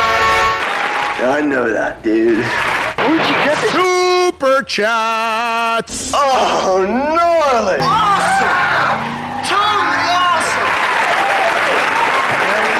There we go. Myron, thank you, sir. Thank you as always. Damn, Myron, I think, is chiming in almost every day now on the super chat. And he puts best band ever, U2, Ultraviolet. I love it. Great, great song. And of course, great, great band. Finest band on the planet. A little U2 action. Nice job by you, Myron. As always, thank you, sir. Thank you for keeping it locked here on the program, and thank you for chiming in on the super chat. As always, appreciate you, my friend. We got a bunch of things to talk about here on the show. Let's see, what else do we have on MJ? I'm watching yesterday, and it was one of those bittersweet moments because I was sad that it was ending. You know, we don't have a lot of sports. I got to tell you, I'm not watching Korean baseball. I didn't watch yesterday 1 minute of the NASCAR race. And I was going to watch it, you know, but then I just got caught up with the wife, and we were watching television and stuff, and I completely forgot about the race. So it shows you it wasn't really a priority for me. UFC I have watched, that I will tell you, but I haven't really watched a lot of the other stuff that has gone on here the last couple of days. Well, especially Korean baseball, I never watch. I mean, it's just, I almost feel like if I watch Korean baseball, I'm going to feel like a loser. You know what I mean? I've been happy the way everything has worked out, and what I'm watching on television is great. If I watch Korean baseball, it's almost like I'm trying to talk myself into watching sports, that I'm forcing it when I don't really have to. You know what I mean? So I'm looking at this at Michael Jordan Last Dance, and it was bittersweet, man, because I look forward to Sundays. I look forward to those episodes. I lived that era of basketball. Obviously, the 80s and 90s are my wheelhouse, and those are the greatest eras of basketball anyway. I mean, I enjoy basketball nowadays. Don't get me wrong. It's not like Major League Baseball has completely ruined their game the way they play it compared to basketball. Basketball has changed, but I still enjoy it. It's not as good as the 80s and the 90s. Of course not. It's not the same. But I'll say this. It was one of those moments where you appreciate where you were and where you've been, you know, and that's the one thing that when it was over, I was glad that I lived it. I was glad that I experienced it. I was really happy that I got to see a little bit of the behind the scenes, because how many times are you really going to, what do we know about behind the scenes with the 72, 73, 74 Dolphins? Yeah, we know the stories that they tell us and all that, but we don't have video. We don't have a lot of audio that really details it because they didn't let us in. It's not Shula's thing. It's not Belichick's thing to let you in on their dynasty. And it would be pretty cool. Can you imagine being behind the scenes with the steel curtain? That would be pretty cool. Those are moments that you want to kind of, hey, you see all the drama that's gone on behind, with the Warriors and everything with Durant and Green and all that. Tell me you don't want to be a fly on the wall now. You know?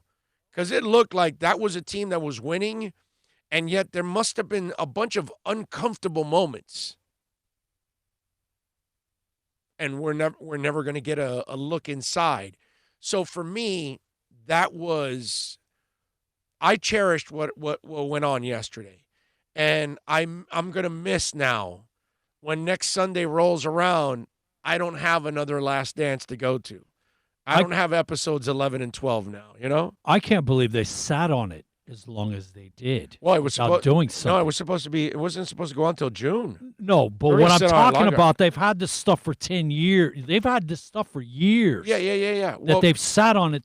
That's my point. I- Sitting on it this long that this hasn't come out prior. yeah, but I It's think amazing. Now the timing was great. yeah, but they also needed the interviews and everything else to go with it to then make it what it is. If you don't have Michael there with his drink telling you what was going on, Oh, when he's sitting there with this crystal glass full of scotch Right, and exactly. 3 cigars, yeah. right, that's what I'm saying. If you don't have Michael doing that and all the other things, everybody else, then it doesn't fly as much. You know what I mean? So that's why it was important that you can talk to Phil, you can talk to Scotty, you can talk to Scott Burrell, you can talk to, all these cats that were part of it. I think it's really important. That kind of ties the bow to the video and the audio that you have. Do you know when they finished the 10th segment? It's just Thursday. Oh, That's when they finished editing the 10th segment, Thursday. I believe it. And actually watching the guy that directed it this morning, he was talking about the fact that what they had was like a cork board and little corks, stickers with like this segment, this, and they Scene. kept moving them Right. around. This one's going to be 1, 2, 3. Right. And like the 10th one did not get final edited cut till Thursday. That makes sense. They're 'Cause supposed to be, They're trying to add whatever they can and find whatever they can and make it as yeah, best juicy, they can. Yeah, of course. And supposedly there's supposed to be, I guess, something about the behind the scenes and the making of this. Yeah. Supposedly. Listen, again, to me, this is, and you got to milk it because you see the ratings, and that's why Tiger King went and got another episode. You know what I mean? Because of the ratings and the people watching. And obviously, the ratings and the interest has been through the roof. So to me, that was kind of the bittersweet part that was over. And now I will not be able to see it again, which absolutely sucks. On the flip side, okay, I thought it was interesting when, they talked about how that last shot, would that be the end of his career? And clearly it wasn't, because he then went on to play for the Wizards for 2 years, right? But when you think about it, it was the end of his competitive basketball career. Really. Once he left Chicago and that final shot and that win against the Jazz and that 6th championship, that was the end of his competitive life. Because the Wizards was not about competing. He never had the kind of team that was ever going to compete for anything. They weren't going to do anything in the playoffs. They were never going to go to an Eastern Conference Finals, please, or a Finals, or win any of that Well, stuff. supposedly Washington's a team that's cutting up your jacket and crapping in your shoes and, Right. doing little pranks. So this is a team that's terrible, okay? And so his competitive life ended with that shot. His career was nothing after that because he was stuck with nobodies in Washington. And he was on another agenda at that time for ownership and everything else. That was his next step. And he was using that as a stepping stone in order to go in that direction. But that's the one thing that I thought about, that his career didn't end, but his competitive career did end at that moment, which was kind of weird, right? I mean, you think about it, it's one of those where, wow, this guy, as great as he was, he goes somewhere else, and they did absolutely nothing. That's strange. Do you think for a that guy like that, those 2 years, and again, his agenda was because he was headed into the executive side, and that was kind of the avenue that opened it up to become an executive and then eventually become the owner and all that like he is now. And so there was an agenda behind it, but I'm just saying, It was one where You think maybe after everything he went through in Chicago and with the way it ended and all that he was just kind of like, you know what, man, I'm done. It's time to start looking to the future. Yes. And Yes. I've killed myself. This is the way it ends. Then, okay, you know what? It's time to turn the page, move on. if you watched the show yesterday and, Phil Jackson said it was time, I had to go. Phil Jackson's full of crap. Okay? You know why? Because of Jerry Krause. If Jerry Krause was not there, Phil Jackson would have been more than comfortable coming back for the 7th go-around. Michael is right. You probably would have been able to bring everybody else back. Pippen was the guy because he's been waiting for his damn contract. So that would have been the issue behind all of that. And you had to try to figure out Pip to bring him back and take care of him. But he would have had to sign a 1-year deal. And in Pip's case, he had a future. So maybe he didn't want to risk it, or maybe he would have for a 7th championship, whatever. I don't know. That one, none of us can really answer that question.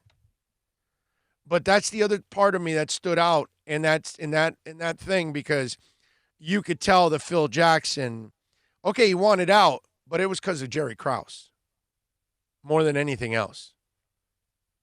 And the amazing part about Jerry Krause, and I looked this up, okay? Krause was with the Bulls till 2003. They never made the playoffs after Jordan and company left. After Krause and the owner wanted to push him out the door and turn the page, and they were so dying to turn the page, they never made the playoffs. They never won anything. And he left in 2003, and they made it in 2004, the playoffs. They started making it into the playoffs after that, after Krause left. So while Krause was a great general manager for a window, and he got inducted into the Pro Basketball Hall of Fame for that window, he should be criticized as badly for how he handled and mishandled this, because you think about it, you don't push great players out. Unless you have a plan in place and Peyton Manning's neck is broken down and you're getting Andrew Luck, then you can push him out. And if you're getting Tim Duncan for David Robinson, then eventually you can push David Robinson out. And that's why it's really interesting to see what happens with Belichick, because it's not like he has the next great player coming in. Now, Tom Brady was not labeled on Andrew Luck. He became even better than Andrew Luck, obviously, out of a 6th round. So maybe he's trying to do it again with Jarrett Stidham, who's not labeled the star coming in, i.e. Tim Duncan, but maybe becomes that guy. And then, we're just going to have to say, wow, Belichick, man, we knew he was the GOAT, but now he's above the GOAT. I don't know what's above the GOAT, but he would be above the GOAT if Jarrett Stidham becomes the man. Okay? We got to call it like we see it. But Jerry Krause pushed out a Hall of Famer without the proper plan in place to do that. He didn't have Tim Duncan coming in, and he didn't have Andrew Luck. So it'll be interesting to see if Bill Belichick goes the Jerry Krause way now from here on out, and he lets ego take over, and he ruins what he currently have, and he could have kept Tom Brady and kept trying to build around him. Instead, he thought he could manufacture the next Tom Brady, just like Jerry Krause thought he could manufacture the next Michael Jordan. It didn't work out for Jerry. I'm just saying. It's kind of interesting. All right, here we go. Another super chat. Finn, 9113. He's chiming in strong on the super chat. Oh, I get up early on the daily. TV is usually on ESPN. Watching Boog and Jessica pretending to care is quite entertaining. Must-see TV. It is. Isn't it true? I know that, dude. Where'd you get this? Super chats. Oh, gnarly.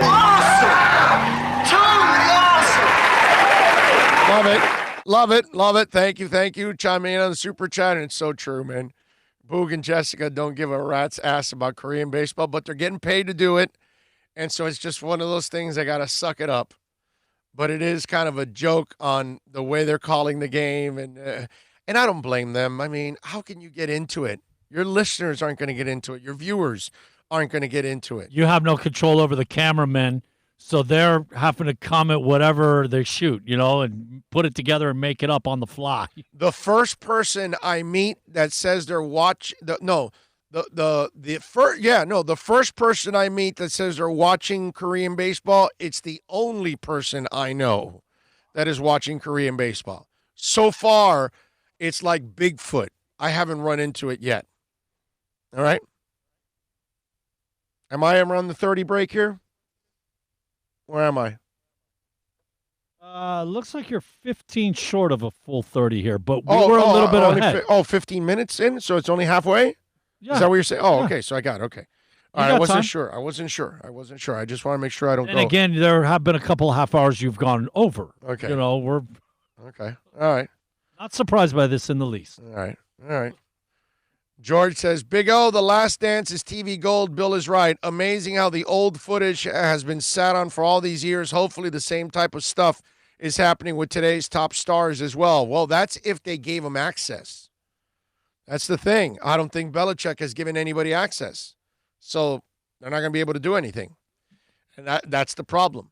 And those are the moments that we get to kind of learn a little bit more about the stuff that we love and watch all the time. Belichick allows you access to the conference room, interview room, and that's it.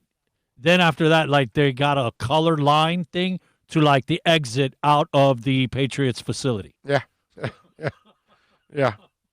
No, you're right. I'm going to miss it, man. I'm going to miss not having that on Sundays in a big-time way. God, I'm going to miss it. So good. Did you guys see the Nassau County executive, Laura Curran? She was giving us a rundown on how to manage, because, they're reopening, all kinds of things. Tennis courts is one of them in Nassau County. So Laura Curran has kind of gone viral now with her press conference talking about how to handle all of this. Unless they're from the same household, has to bring their own tennis balls so that you don't touch other people's tennis balls with your hands. You can kick their balls, but you can't touch them. I'm going to blush, sorry. Of course, if you're playing with someone in your household, you can touch those tennis balls. To avoid confusion between whose balls are whose, you can use a marker, like a Sharpie, to mark out, to put an X, to put someone's initials on them. I would just say... Now, I do want to tell you that you may want to just touch the balls, not kick them. I'm just saying. Ladies, touch them, don't kick them. We appreciate those things. You can kick their balls, but you can't touch them. No, yeah. You can kick their balls. It's the reverse. We want you to touch. We don't want you to kick. You can kick their balls. No, reverse. Okay? You can kick their balls, but you can't touch them. Yeah, exactly. No, you can if you want to. Yes, exactly. So, can I ask a question? Is there a reason when they're sitting here reading this and what they're going to do and all the press conference, why didn't somebody go, you know what, it's better just to release a statement? Like just hand them, this is the... Go ahead. Does that make sense? No, I got you. Yeah, definitely. No doubt. But it just, man, it's just too funny. Play the press conference again. Did she read all of this? Did she expect it? Because, like, the people behind her are starting to laugh. They're starting to smile. So let's play Laura Curran again talking about balls. Unless they're from the same household, has to bring their own tennis balls so that you don't touch other people's tennis balls with your hands. You can kick their balls, but you can't touch them. I'm going to blush. Yeah, she's going to blush. I mean, I don't blame her for blushing after that. You can kick their tennis balls, but you can't touch them. That's as classic as it gets right there. That's one of those moments that are now she's going to be part of drops now forever on shows talking about you can kick their balls, but you can't touch them. That right there alone is going to carry juice forever, dude. That was hilarious. I got to give it to him. Dougie Fresh. We love Dougie Fresh. He's chiming in on the super chat. He goes, I watch Korean baseball. I also air guitar at Sting concerts, and I also listen to Owen Bill.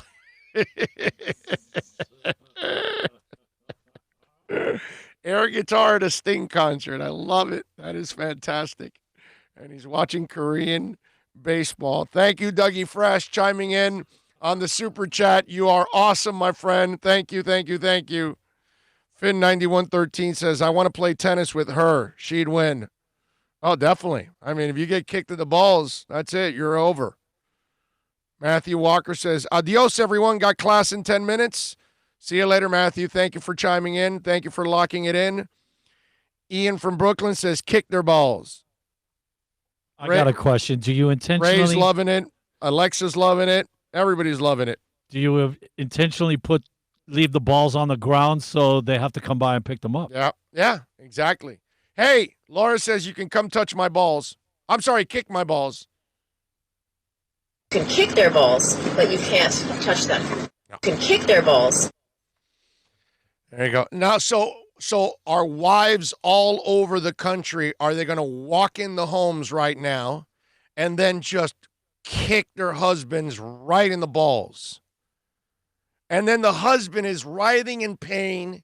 He's on the floor. Oh, why'd you do that? You're living in Nassau County. It's a very good possibility. And so you're writhing in pain. You're going, why'd you do that? And then she says, Laura Curran said to kick your balls, not touch them.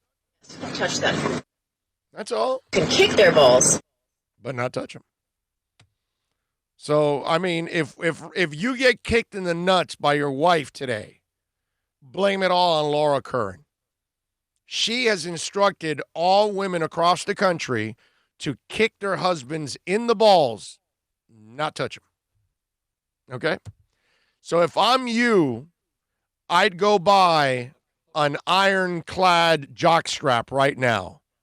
Okay? Just in case, because we could have women that are just out of control all over the world right now kicking men in the balls because of Laura Curran. So there's people all over the country calling sports outlets, do you have a metal cup? Exactly. You need a metal cup right now. You know? Alexa says it would be hilarious, but no, I want his kids. Okay? That's Alexa goes, I would never do that to my husband. Well, I hope not, Alexa. Be nice to your husband. Don't kick him in the nuts. Unless he deserves it. I mean, if they deserve it, they deserve it. I mean, what can you do? Diane Mayer says, no way. I'll scratch my husband's balls, though, with a smile. Hey, listen, as a husband, if my wife is scratching mine, I appreciate it. Okay? All right, scratching, not scratch. Not kick, not scratch, not row. No, not that kind of scratch. We don't want that kind of scratch. We want to scratch. All right, 786-322-1105 if you want to get in on the accidentlawfirm.com text line. That's 786-322-1105 if you want to get in and don't kick somebody else in the nuts.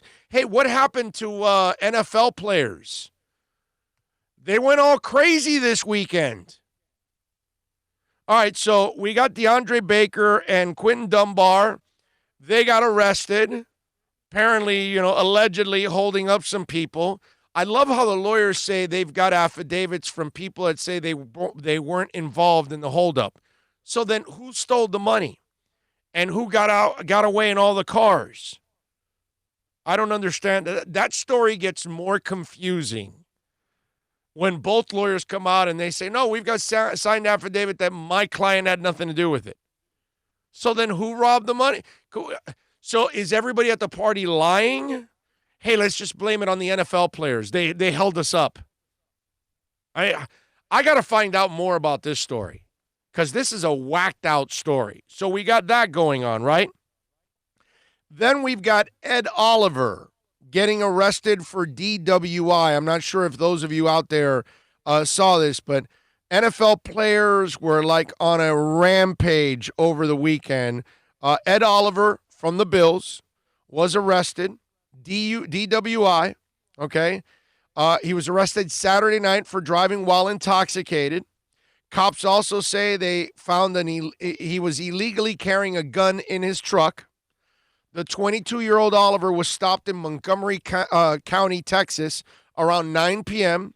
Someone called 911 and said his truck was swerving dangerously to a construction zone. When cops approached Oliver, who was driving a Ford Super Duty pickup truck that was hauling a trailer with a dune buggy, they say the NFL player had an open can of beer between his legs. Then he allegedly bombed on a field sobriety test, which included standing on one foot. During a subsequent search of Oliver's vehicle, they found a pistol. So there you go. The 9th overall pick in the 2019 draft arrested for DWI, and unlawfully carrying a weapon.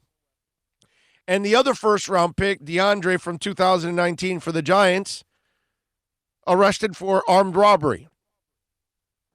Okay? By the way, he had 5 sacks and 43 tackles. They want to give you the stats at the end. I always love that part that they give you the stats at the end. Then Cody Latimer, the wide receiver for the Redskins, all right, he was hauled off to jail over the weekend after cops say he was involved in assaulting someone and illegally using a firearm. The wide receiver was arrested Saturday morning just after midnight in Inglewood, Colorado, where cops were summoned to his apartment complex Cody was at. It's unclear what led up to his arrest or why police were called, but Cody was taken into custody. He was booked on several charges: assault to second degree, illegal discharge of a firearm, prohibited use of a weapon, reckless endangerment, and menacing. He was processed at Douglas County Detention Facility and has reportedly already bailed out on $250,000 bond. Cops say they got a call of possibly shots fired from inside the apartment early Saturday. When they arrived, they found Latimer and 2 other people inside, one of whom had minor injuries unrelated to a gunshot. All of them were detained, but only Latimer was ultimately arrested. No other info available at this moment, which also proves that when you have dead time, NFL players cannot handle it. I mean, it always seems to happen, right? Long weekends, the time off the last mini camp till training camp is like 5 weeks, and they're always pleading with their players, please don't do anything stupid during this time. Relax, stay home. I mean, DeAndre and Quentin were at multiple parties during a pandemic. I can remember, and I almost want to put us at Hialeah Racetrack and talking about, wow, the players have been pretty good since, there's been this little bit of a shutdown. And now, obviously, it didn't last long because Hialeah closed shortly thereafter. But I remember us talking about being a little bit surprised how well the NFL players specifically, more than any other sport, were actually, conducting themselves in a adult-like manner. Yeah. So much for that. You know what? Can we say that this is just the beginning of the fall of many NFL player running amok? And well, I mean, that's if they continue with dead time. You know what I mean? If somehow or another they're able to get back soon, then they'll get righted. They might save some of their players. But the worst thing is, they've been able to somewhat stay in line because they were quarantined. Now you start opening everything up, and now they give them an inch and they'll take a foot. Right, and so maybe that's the issue there. Do you think Dak's going to have a party? Because Dak was having parties when you were supposed to be doing nothing. And, right. Oh, he's already having parties. Now, by the way, did you see what happened last night in the middle of the whole Michael Jordan what's it called? The Last Dance final episodes. So the story comes out that he eats the pizza. He's the only one that eats the pizza, and he gets sick, right? And we were talking about this, that, in today's world, those kids would be tracked down, and because you would have video and everything, and you could track this down, which I still don't know why they didn't go after the pizza company, find out who the delivery guy is, and go after him seriously, because that's Michael Jordan. And you got him sick. Obviously, you did something to that pizza, and you got him sick. So, remember that it was later at night, and Michael wanted to eat, and there weren't a lot of things open except that pizza place, and they settled for it, right? So they get bad pizza. So, DiGiorno, apparently the people that run DiGiorno's Twitter account, they're watching this, right? And DiGiorno tweets out, delivery pizza. Go figure. I love it. That is one of the great tweets of the last couple of months right there. That is one. I mean, DiGiorno knocked it out of the freaking park with that one, right? It's not delivery, it's DiGiorno, right? They live off of that. You know what I'm saying? And for DiGiorno to take advantage of the whole Michael Jordan thing, and they know how many people are watching this and how it's going to get retweeted. People are going to talk about it. Idiots like me on radio now are going to talk about the story. That was so cool on DiGiorno's part. That was a completely G move on their part, okay? That sold them some pizzas today. I bet you thousands of people are going to say, hey, you know what, dude?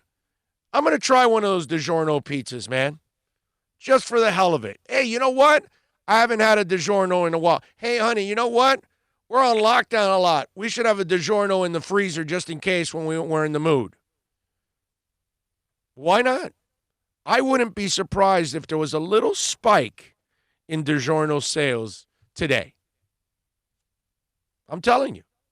I bet you that this is going to remind some folks, and they're going to buy one and just stash it at home if they don't eat it today.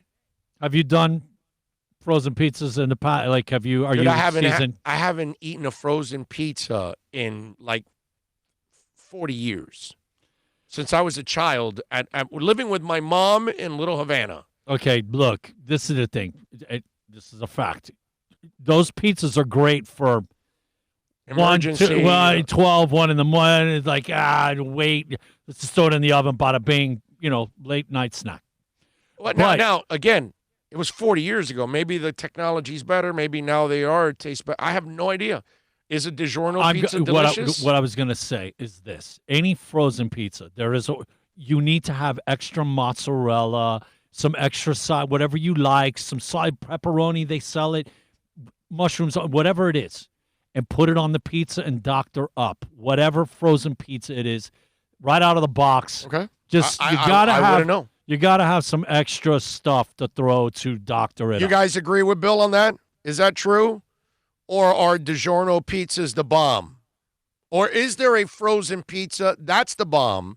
Or do all frozen pizzas taste like frozen pizzas? Some are better than others, but I have no as idea. long as you add extra stuff, man, you could doctor it up and fix it. I can't say anything about it because I have never eaten a frozen pizza since I was a child. And so we're talking about 40 years ago. You almost sound spoiled there, buddy. I mean, it's just no. We're gonna call the pizza place down the street and get a real one. That's kind of what I've always done. In fact, I'm kind of in the mood for pizza now, as it is. Maybe a little Steve's after this. I was just gonna say Steve's. I love pizza. I can eat pizza. It's bad, but I could eat pizza every day. I probably could. I eat Steve's today. Then I'll go to Flippers in Orlando. Then I'll go over to Frankie's. Then I'll go to Cazzola's. You know what I'm saying? Back in the day, I would leave Orlando and tell them to give me like a half-cooked Flippers. So I brought you a half-cooked one. Yeah, one time, and they finished it like at home. 2 years ago or 3 years ago or something like that? It works. You told me, no, bring me a half-cooked one. Yeah, man, it works. I brought you a half-cooked one. It's awesome to be sitting in Miami and having a little bit of Orlando in the form of a Flippers. Yeah, but the people in Flippers, and they're in Central Florida only. They're not here. But the people in Flippers, they're so used to it that like you order it and it's normal to order a half-cooked pizza. Like that's how you're not explaining anything. There's new to enough them. of us 305s and 954s. I don't know wherever they come from, but apparently in Flippers they ask them for it because they do a good job. So Tommy Italian, and this is Tommy Italian. He says, "I love frozen pizza." So there's Tommy Italian. Alexa V says Tony frozen pizza is good too. You know what? That's Tony's frozen pizza. That's our usual go-to. She is correct. That is our usual go-to on frozen pizza. So it's Tony's. not. It's instead of DiGiorno, it's called Tony's. Tony's Pizza. Yes, Tony's is pretty good. Really? And like I said, just have a little extra mozzarella, whatever topping you like, and throw it on top of that Tony's. Oh man, yes. Okay. All right. Is Myron Sanchez is an event flipper? Huh? What'd you mean by that, bro? We're not talking Garo, you premium, kicking it into Flipper's pool back in the days in the East End zone. Flipper 13 says Stouffer's French bread pizza is solid snack. Dude, I think Stouffer's was one of those pizzas I had when I was a child. I think those they've are been around. the little French bread pizzas. Yeah. And they are pretty tasty. Raging Dolphin Maniac says, I'm 100% Italian. You'll never find me eating frozen pizza. Okay, that's what I expected from an Italian. DiGiorno's isn't bad right out of the box. That's what Major Finn says. Let's see. And the frozen garlic bread, Alexa V, she has like a face. Like, that's kind of like a questionable face. Is that what that is, Alexa? Damn, I miss Umberto's Pizza in North Miami. Well, I miss Godfather's Pizza from back in the day. God, remember Godfather's? I mean, it's still around, but I don't know if it's as good. When was the last time you had a Godfather's? Probably when it was on 49th Street? When I lived in Hialeah. 49th Street, right? Yeah, in the 80s. Yeah, man. Early 80s when I lived in Hialeah. It's the last time I had Godfather's. Let's see. Why can't frozen pizza get the crust right? Well, that's probably what it is because it got frozen. Jesse in Minneapolis says, Bill is right. Got to doctor the frozen pizza. There you go. I'm a chef. I make my own pizza. But when you don't want to cook or order out, it saves you one. Okay. All right. Alexa says, what about New York pizza? Well, we have a spot that we go to right by Madison Square Garden. Oh, it's so good. I'm trying to remember the name of it. Well, Steve's is a New York style. Yeah, but what's the name of the one that we go to right next to Madison Square Garden? And down here, you know what was big New York? Remember Cazzoli's? Yeah, of course. Or in Hialeah, Figaro's. Figaro's back in the day. That was the same New York. The Cazzoli's we used to eat at was on 87th Avenue in Bird, and when we would go to Tropical Park West. That's the one that we would go to. We would go to that Cazzoli's. NorCal says there's no perfect frozen pizza. You got to doctor it up. Stop talking food, please. I got the munchies. Not telling you how to do your show, though. Yeah, NorCal knows that I don't like people telling me what to say or what not to say. He knows me really, really well, and that's not what he's saying. He's just saying stop talking food because I'm making him hungry. Richard says Mario the Baker is the best to me. I love Mario the Baker. Love Mario the Baker. Their garlic rolls are awesome. The best. Awesome. I got turned on to that at the time. My girlfriend, she was from the North Miami area. We would go to the one right there on West Dixie. If you ever sat in there, okay, it would be amazing how many people would walk in there, bro, just to get garlic rolls and walk out, not dozen, like a big, huge batch of 24. Like crazy. Yeah, their garlic rolls are awesome. Big O, speaking of pizza, have you ever been to Mike's Pizza in Kendall Lakes? Best New York style in Miami. No, I have not. I got to try it one day. Trader Joe's making some decent frozen pizzas. Really? Trader Joe's.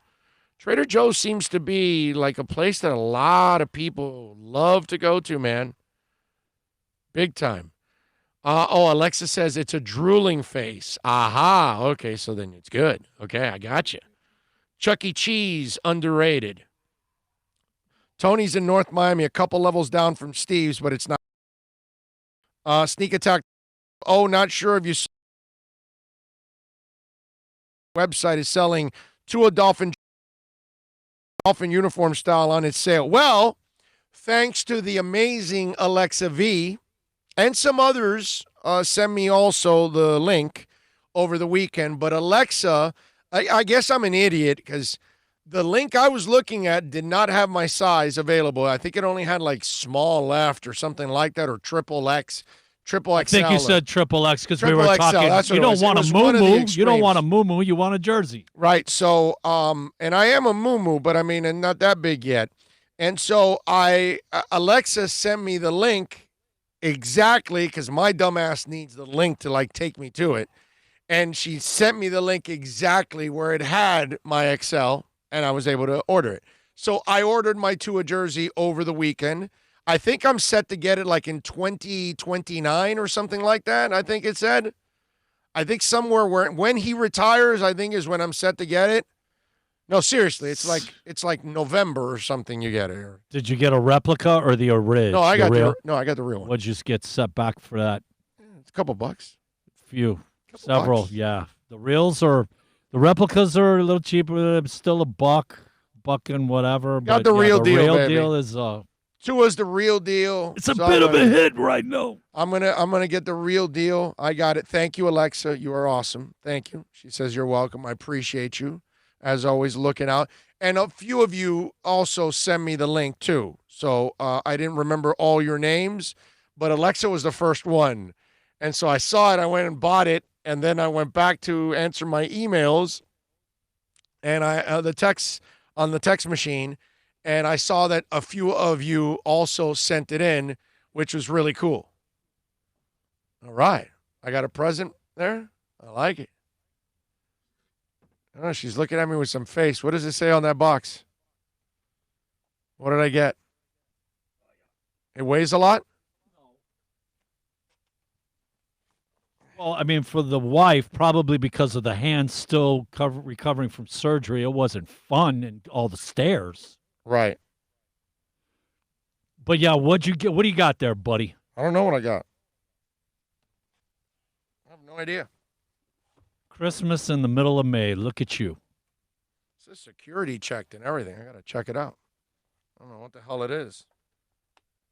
So I will, that's good, right? You get to open like packages here on air and stuff like that. So funky when you can do a kind of show that you're like, you can be yourself. And people are chiming in on the Super Chat. Super Chat's coming in. I don't know. I know that, dude. Oh, wow. Where'd you get this? Super Chats. Oh, gnarly. Awesome. Totally. All right. It's a beautiful thing. Anyway, well, we got to get a little super chat action. Evan Sones, Miami's Best is the best pizza in the 305 forever. Miami's Best. Evan, where is Miami's Best at? I've never heard of that. Miami's Best is the best pizza in the 305 forever. Tell me where that's at, my brother. Give me an address. Maybe I'll check it out one day. Okay? I see Daniel Erazo also says Miami's Best pizza is just awesome. You know what? I've never heard of that. And Julius 305 also on the super chat. Thank you, sir. You're sending a sticker. I love the stickers. Julius 305. Thank you, sir. Very kind of you. That is very nice, man. So yeah, send me where is Miami's Best because I've never heard of it and I don't know where it's at. So I got to check that out. But thank you so much out there. And I appreciate all of you chiming in on the super chat. Publix pizza is good. I had no idea that even Publix was making their own pizza. I just see that there's an announcement that Flanagan's are beginning to open. Flanagan's been open. Well, I mean, for sitting and dining. Oh, I see. Okay, yeah. Yeah, because I just ordered at Flanagan's, I've ordered the one here on close to my house on Kendall Drive in 127th. I've ordered from them several times already. Nico Jones chiming in on the super chat. I know that, dude. Where'd you get this? Super chat. Oh, gnarly!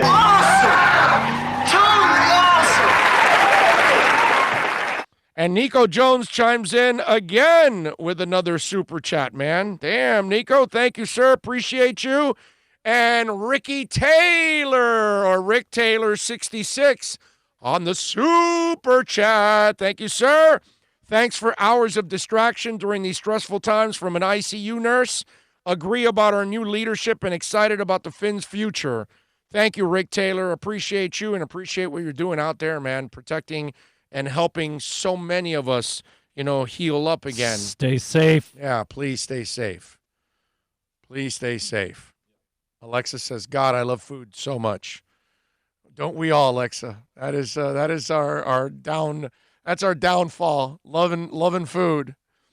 Is let's see, $17 a lot for a plain cheese pizza. I paid the last time, and it wasn't all that in Hallandale. I mean, that's a large pizza is probably around what it goes. Delivered and stuff, yeah, probably about $17.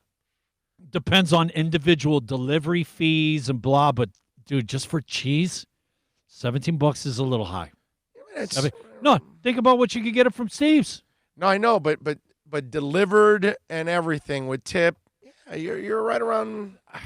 Give or not that much. A few dollars, maybe a few dollars more than the average.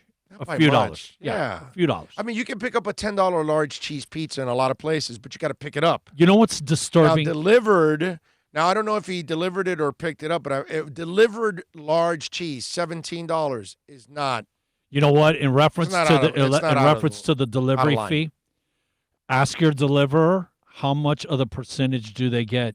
Man, there are some places that don't give them any of it. Well, that's why you got to tip them, bro. Yeah, but I tip every time. No, but what I'm saying is some give 20%, some give something. But some gives nothing. I tip, bro. Then why are you charging me a delivery fee? I don't. You know what I'm saying? I know, but I tip the person that brings it. I don't worry about that, bro. Dude, I'm not talking about what we do and how we are. I got you. I mean, I was a bartender. I know to tip. And 25%. But whatever they're going to charge me, I'm still going to tip that person. It's just. I got to. Well, you get an idea of what kind of place that is. Right. Like, you're going to charge me $4 for the delivery fee, and the guy that's actually doing the delivering, you're not giving him anything. Right. Man, come on, that's. Well, they may be paying him per hour too. Instead, they might be doing that, which is probably what they're doing because that's a lot cheaper. Well, instead of because you'll get 3-4 deliveries in an hour. And I could just pay you $2.25 an hour. But is that like back in the day that you pay your waitresses $2.01 an hour? Again, you know what I mean? Or is it $7 an hour? Again, it doesn't matter to me. I'm still going to tip the person because it's not their fault. They got to work for a living. So if you're providing a service, I'm going to tip you for providing that service. I'm just talking about the place and their scumbaggery. I get it. Okay? I get the scumbaggery, but I can't hold it against that person. You know what I mean? When they deliver, I can't hold it against them. So I will give them and I will take care of them. Okay. Sneak Attack 305 says, what's your go-to wing places? I love the wings from Flanagan's, but my wife is Sports Grill. What's your choice? Sports Grill, all the way. Sports Grill is one of my favorites, bro. The specials. I'm not saying that I've tasted some good wings in a lot of other places. Don't get me wrong. But if you want go-to, like I know I can't fail, specials at Sports Grill. Done. Sports Grill, boneless. Yeah. I mean, look, the wings that they've got at Wing House over in Doral, they do a really good job, man. I like those wings. But, again, if you want go-to, like I can't fail, specials at Make a suggestion on wings. You could ask them to fry them and then throw them on the grill after. Some places specify special grilled. Oh, I want them grilled. No, if you put them in the fryer, that gives them the crunchy skin, and then you put it on the grill and you get the lines. Yeah. That is the best way to have the wings. Yeah, no, I kind of like them the way I like them on the grill. That to me is special grilled wings are just absolutely freaking amazing. So, Nico Jones, thank you, sir. Appreciate you chiming in on the super chat. So kind of you. Thank you. And obviously, Rick Taylor, thank you also chiming in on the super chat. Plenty of you chiming in on the Super Chat today, man. Appreciate you all out there for taking care of us and supporting us here on the program as we grind every day here for you all. I see a lot of you are using the stickers too, which is really, really cool. I think those stickers add a little some to it. It's really, really nice. All right, let's do this. Let's take a quick break. We'll come back on the other side. If you want to get in on the accidentlawfirm.com text line 786-322-1105. Don't forget that Toyota of Hollywood is a proud sponsor of our program, man. And let me tell you, folks, #1 volume sales dealership, 6 years in a row in the Southeast United States. Whether you're going to go see my man Steve Ostrov out there, Herbie Lopez, Gary Thompson, Rick, Eddie, Joel Rubio, so many great people out there at 1841 North State Road 7. And remember, you can buy it also online. You can have it delivered right to your house.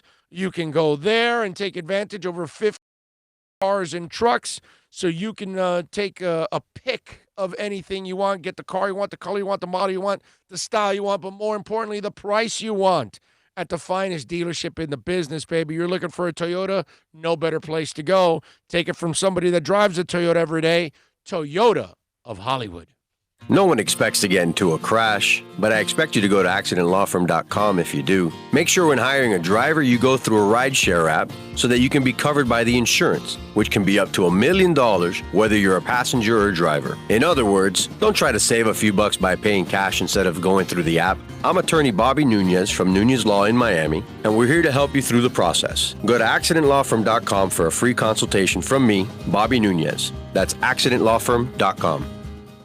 America's safest and best-selling compact luxury SUV is at Acura of Pembroke Pines, and this is how we do it. RDX, $339 a month at Acura of Pembroke Pines, the #1 volume Acura dealer. Are you tired of watching the same old travel videos on the internet? Well, then check out MikeNoGoZones.com, a travel documentary that's breaking barriers. I go to the places that the media tells you to fear, where no one else dares to go. Baltimore, Opelika, South Side of Chicago, and more. Go to MikeNoGoZones.com. It's a buyer's market at Toyota of Hollywood. Over 1,500 Toyotas on the ground, and truckloads just keep on coming. Now pay up to 50% less. 2020 Camry, not $29,000, $17,775. 2020 Corolla, not $22,000, $13,775. Buy a new 2020 Toyota with 0 down and 0% financing, or we'll make your payments till 2021 at Toyota of Hollywood, the #1 volume Toyota dealer on 441 between Hollywood Boulevard and Sheridan Street.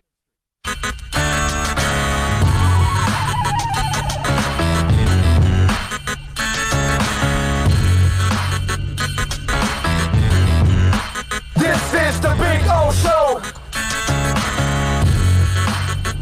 This is the Big O Show.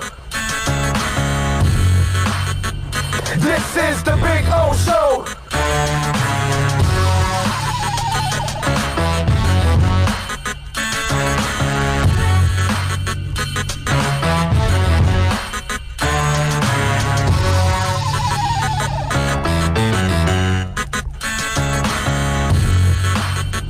This is the Big O Show.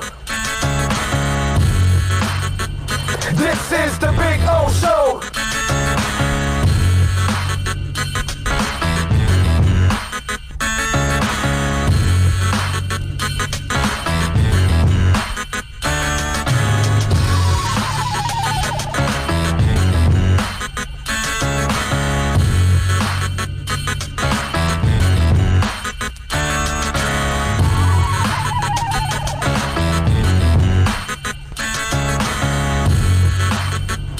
This is the Big O Show.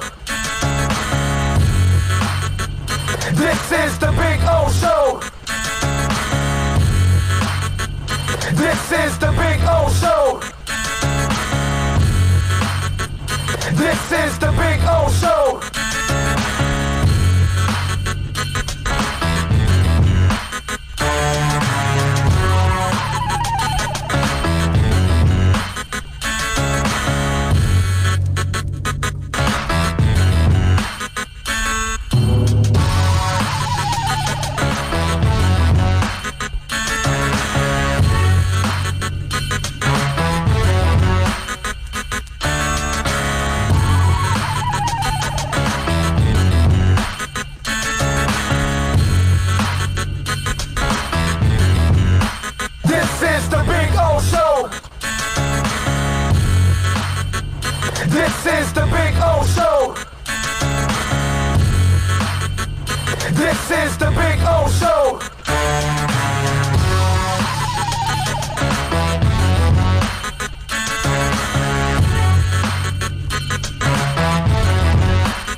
back. This is the Big O Show. Oh, yes, Myron Sanchez chiming in with another super chat.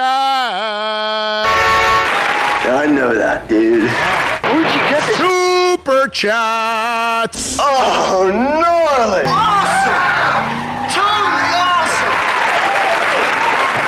Myron says, this is for Ricky Taylor for your sacrifice. And then, of course, F. Snell, learn from Ricky.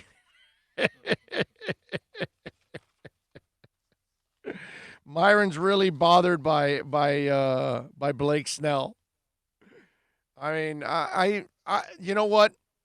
I understand a little bit what the baseball players are going through, and I get people being pissed off at baseball players because they're looking at the money. You know what I'm saying?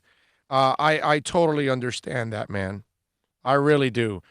Tommy Italian, 305 on the super chat. Yes, fire away. I know that, dude. Where'd you get this? Super chat. Oh, gnarly! A beautiful thing. Yes, Tommy Italian, thank you, sir. Appreciate you chiming in on the super chat. Also, plenty of chiming in on the super chat today. Thank you all out there, man, for supporting the hell out of this show. We really, really appreciate it a lot. Michael Jordan cleats went on auction. Now, these are... Is this the baseball cleats? Yes, it is. Heritage Auction sold a pair of 13.5 baseball cleats worn and signed by His Airness when he played for the White Sox minor league affiliate, the Birmingham Barons. The total cost, a whopping $93,000. MJ signed the cleats in bold silver ink. Legend has it the shoes were a gift from Michael to White Sox announcer. The shoes were then obtained at a Major League pitcher Jeff Reardon's leukemia charity golf tournament in '95. The shoes come with a handwritten note from Reardon acknowledging the cleats are authentic. As for the shoes, MJ, whose first love was actually baseball, not basketball, wore them during a short-lived campaign to reach the major leagues in '94. You clearly see the Air Jordan Nike cleats have incredible wear and dirt and scuffs throughout. The Nike logo inside the heel is nearly worn off. MJ memorabilia has hit the auction block, from game-worn Bulls jerseys to a $15,000 check Jordan signed over to Donald Trump's Indiana casino. Everything's going for sale for MJ. $93,000 for the cleats. Baseball was not a very, very good to him. No. Although they're kind of convinced that if he would have had 1,500 at bats, he would have reached the majors. See, Myron, that's where I'm with you on the overrated. Overrated as Jordan, the baseball player. Yeah, he wasn't gonna. Franconin pointed out that he had a decent number of steals, and I want to say he had like 50-something RBIs his first season, and that's not a bad number for minor league and first. Plus, remember, they had talked about the fact that he would have been in 1A or rookie ball because of the media crunch. Right. They had to put him in AA, and right. AA, we all know, is really where it's super competitive. The AAA guys are just waiting for their recall back up to the majors. Or you have the older players that are kind of borderline guys. Exactly. But AA is really where super talented. It's Yeah, definitely. Yeah, no doubt. But I mean, again, it was going to be hard for him to make that transition, man. I think that's why a lot of people look at Tebow and they say, "Yeah, no, he'll never make it." If Jordan couldn't do it, how the hell he's going to do it? You know what I'm saying?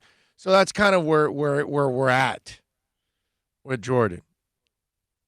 But again, that whole documentary, man, that was just absolutely freaking awesome. Clutch, if you're a Clutch fan, I'm a Clutch fan. I love Clutch the band.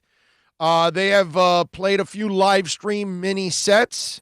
The veteran rockers are now teaming up with several other bands to put on a virtual concert live from the Doom Saloon. Volume 1 will take place May 27th with the band supported by Crowbar, Blacktop Mojo, and Sal. Each of the acts will be playing remotely, with the concert being put on by Sound Talent Group and live from events, using cutting-edge streaming technology to bring the bands and their fans together for an online concert experience. I can't wait. I'm going to pay the $9. It's $9 to see it. And I don't really know too much about the other bands. All right. Doors open at 3:30. Sal goes on at 4, followed by Blacktop Mojo at 4:35. And I've heard of Crowbar. I don't know much about them, but I have heard the name, 5:10. Clutch's set will start at 5:55. All times are Eastern. So, they say get your beers and your pajamas ready. I can't wait for this. This is going to be fun. I'm going to watch this. I love Clutch, man. I'm a huge Clutch fan, so I got no problem with this. It's got they got their little billboard and everything. There you go. Just in case for those of you that might be interested in checking it out. Clutch live stream performance with support from Crowbar, Blacktop Mojo, and Sal. $9 Wednesday, May 27th. You go to livefrom.events/Doom Saloon, and you'll get in, and you'll be able to check it out. I'm looking for it. I love Clutch, man. Huge Clutch fan. So I think that's going to be a really cool event, and that'll be about the closest I'm going to get to a concert in this year. I tell you, every time I think about that UFO trip we took, I am so blessed. Jose Banos chiming in on the super chat. Thank you, Jose. Appreciate you. Big O, do you think you will be doing pre- and post-game shows for the Finns this year? Keep up the good work, my brother. Jose, I would love to. I don't know if we'll do both pre and post, or we'll just do pre, or we'll just do post. I'm not exactly sure, but we need a sponsor. And so with everything going on with COVID, we got to know, will we have a bar that we can all get together and do those kind of things? You know what I'm saying? I'd love to. Don't get me wrong. I think Bill and I would love to do it. I think it would be really cool if we're able to, pull this off. So, yes, I would like to, but obviously we need to sponsor everything behind it. And I think all of you would, a lot of you would come join us. If you're not at the games, you would go to the bar with us and hang out and be able to do it. I think that would be really, really cool. So, yeah. So we will try. We will definitely try to get it done as much as possible. All right. 786-322-1105. That's 786-322-1105. I hate this because we have all these aspirations of doing all this stuff. COVID. You got to be in a holding pattern, man. You can't jump. Yeah. Oh, you're right. I mean, we were supposed to be in Vegas for a great draft party. And we were just supposed to be seeing Metallica do Friday and Saturday close different sets. Yeah. One guy says, Boss899 says, Crowbar is awesome. Super Boom Shack says, I saw Crowbar live in the 90s. Myron says, Clutch. Yes, Clutch is definitely.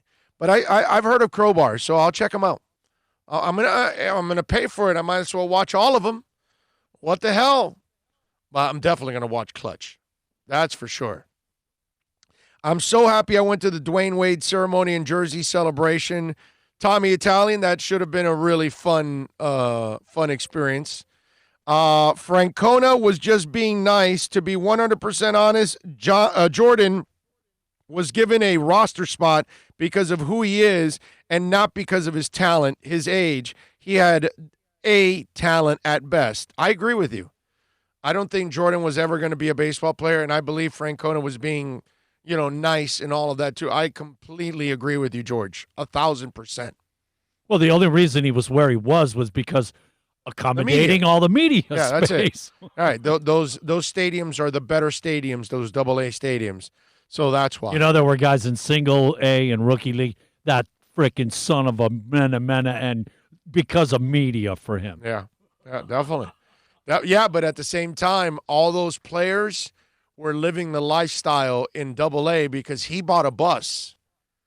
that all the players were using to travel. So This was a major league movie bus, No, he did a couple of things to make his life a little easier and everybody else's life a little easier. So any of those players that were there with him during the Double-A time, they at least had a better experience in Double-A because of him.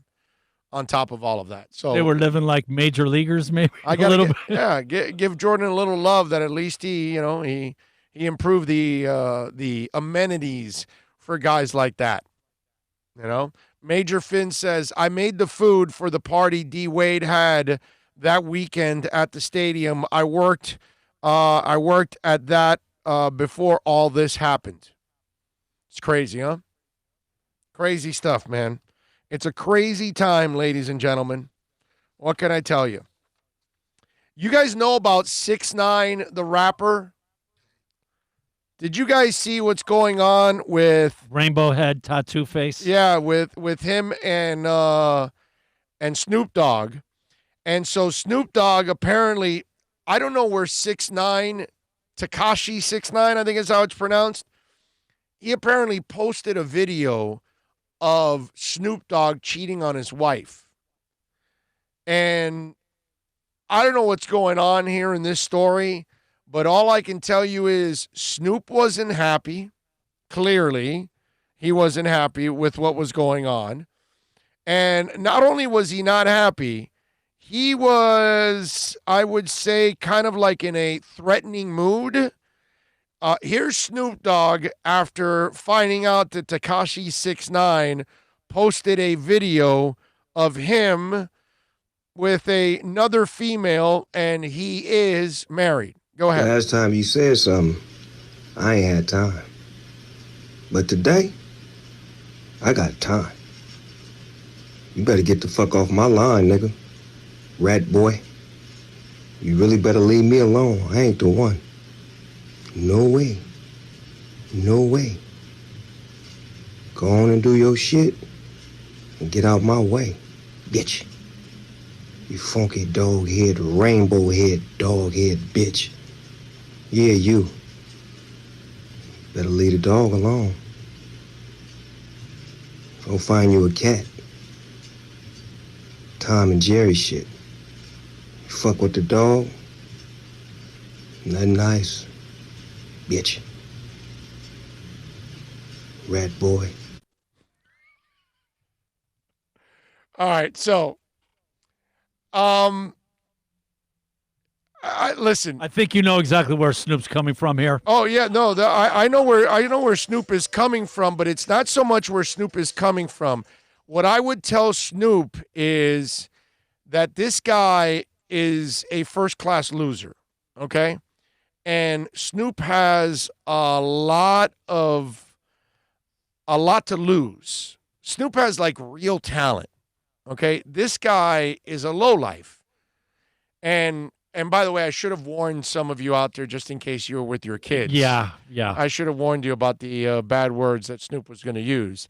But for Snoop, the only thing I feel bad for Snoop, okay, is that you're dealing with a dude that is a complete dirtbag, okay? The fact that Snoop is cheating on his wife or whatever, come on, man. You know Snoop is a player, has been a player. She knows he's a player, okay? That part, it's not like all you're doing is actually embarrassing her in this process, really is what you're doing if you're 6ix9ine. If you were smart, you'd have figured, like, that's no big deal to post that video. You're just creating havoc for no reason because it's not like they're going to break up. They've been together for a while, and Snoop's been Snoop forever. She knows it, obviously. You know, there are some women that marry some of these guys, and they know what they are, and they don't get in the way of that, okay? And it's kind of like all they ever want from their husband is to not bring it to the public and embarrass everybody. Because they got the lawn guy and the pool guy anyway. Right, whatever, yes. So, you know, to me, if I'm Snoop, I get it, you're pissed, and you kind of got to show you're pissed publicly, and you got to kind of send your message to the punk, but you have so much to lose if you do something about it. And now if you do hurt him, even if somebody else does, they're going to blame you for it. So it's just kind of I don't know. I just look at Snoop and I say, you got too much to lose. We kind of know, Snoop, who you are already. Like, Snoop is not a bad dude overall. He looks like he's a pretty good dude. He's set in his ways, and if he likes his women, he likes his women. That's his wife's problem. Okay? That's not my problem. That's not 6ix9ine's issue. That's not anybody else's issue. Now, there's a part of me that would love to see Snoop call 2 of his dudes over to just work 6ix9ine over. Okay?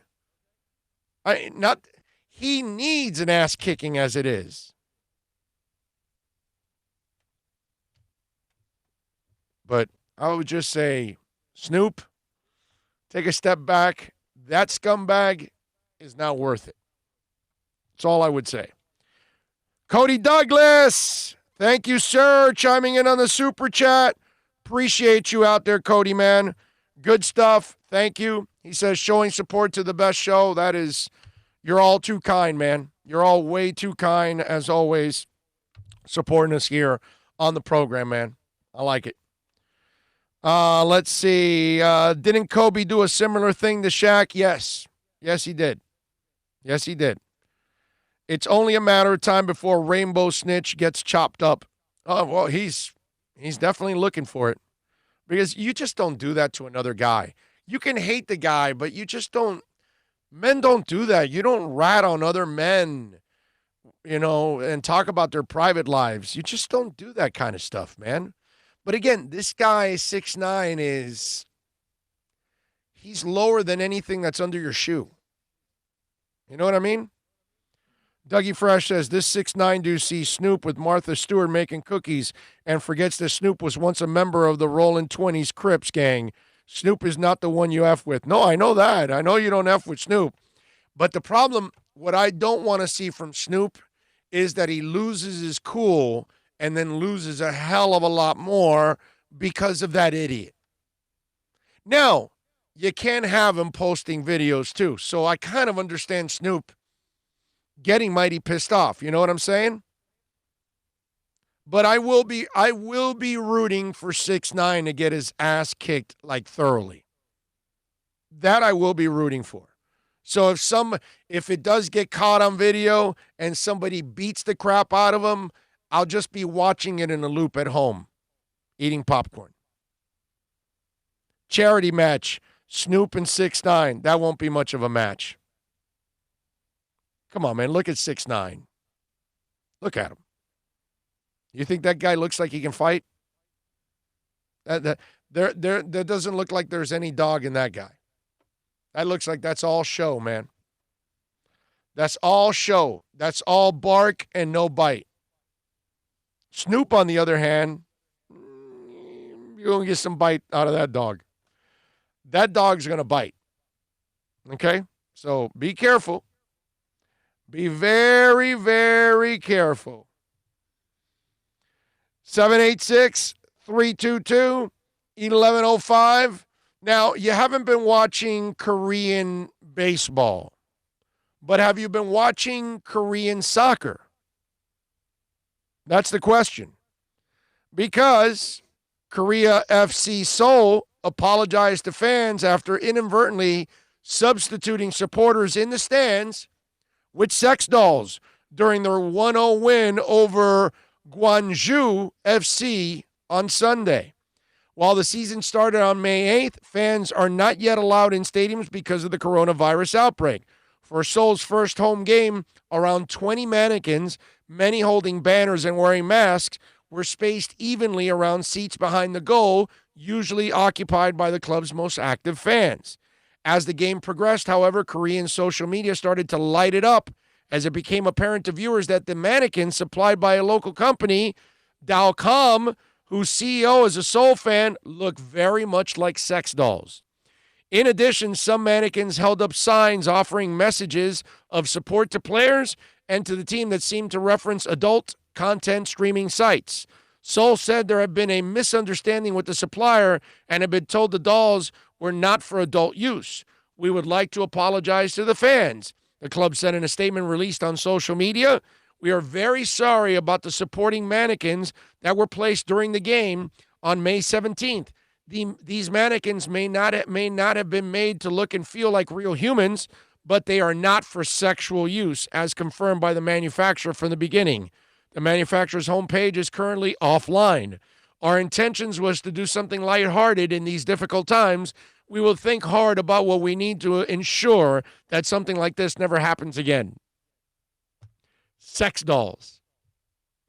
Did they have big, wide open mouths? Like, oh no, like Mr. Bill? Is that why they thought they were sex dolls? I don't know. I'm just saying.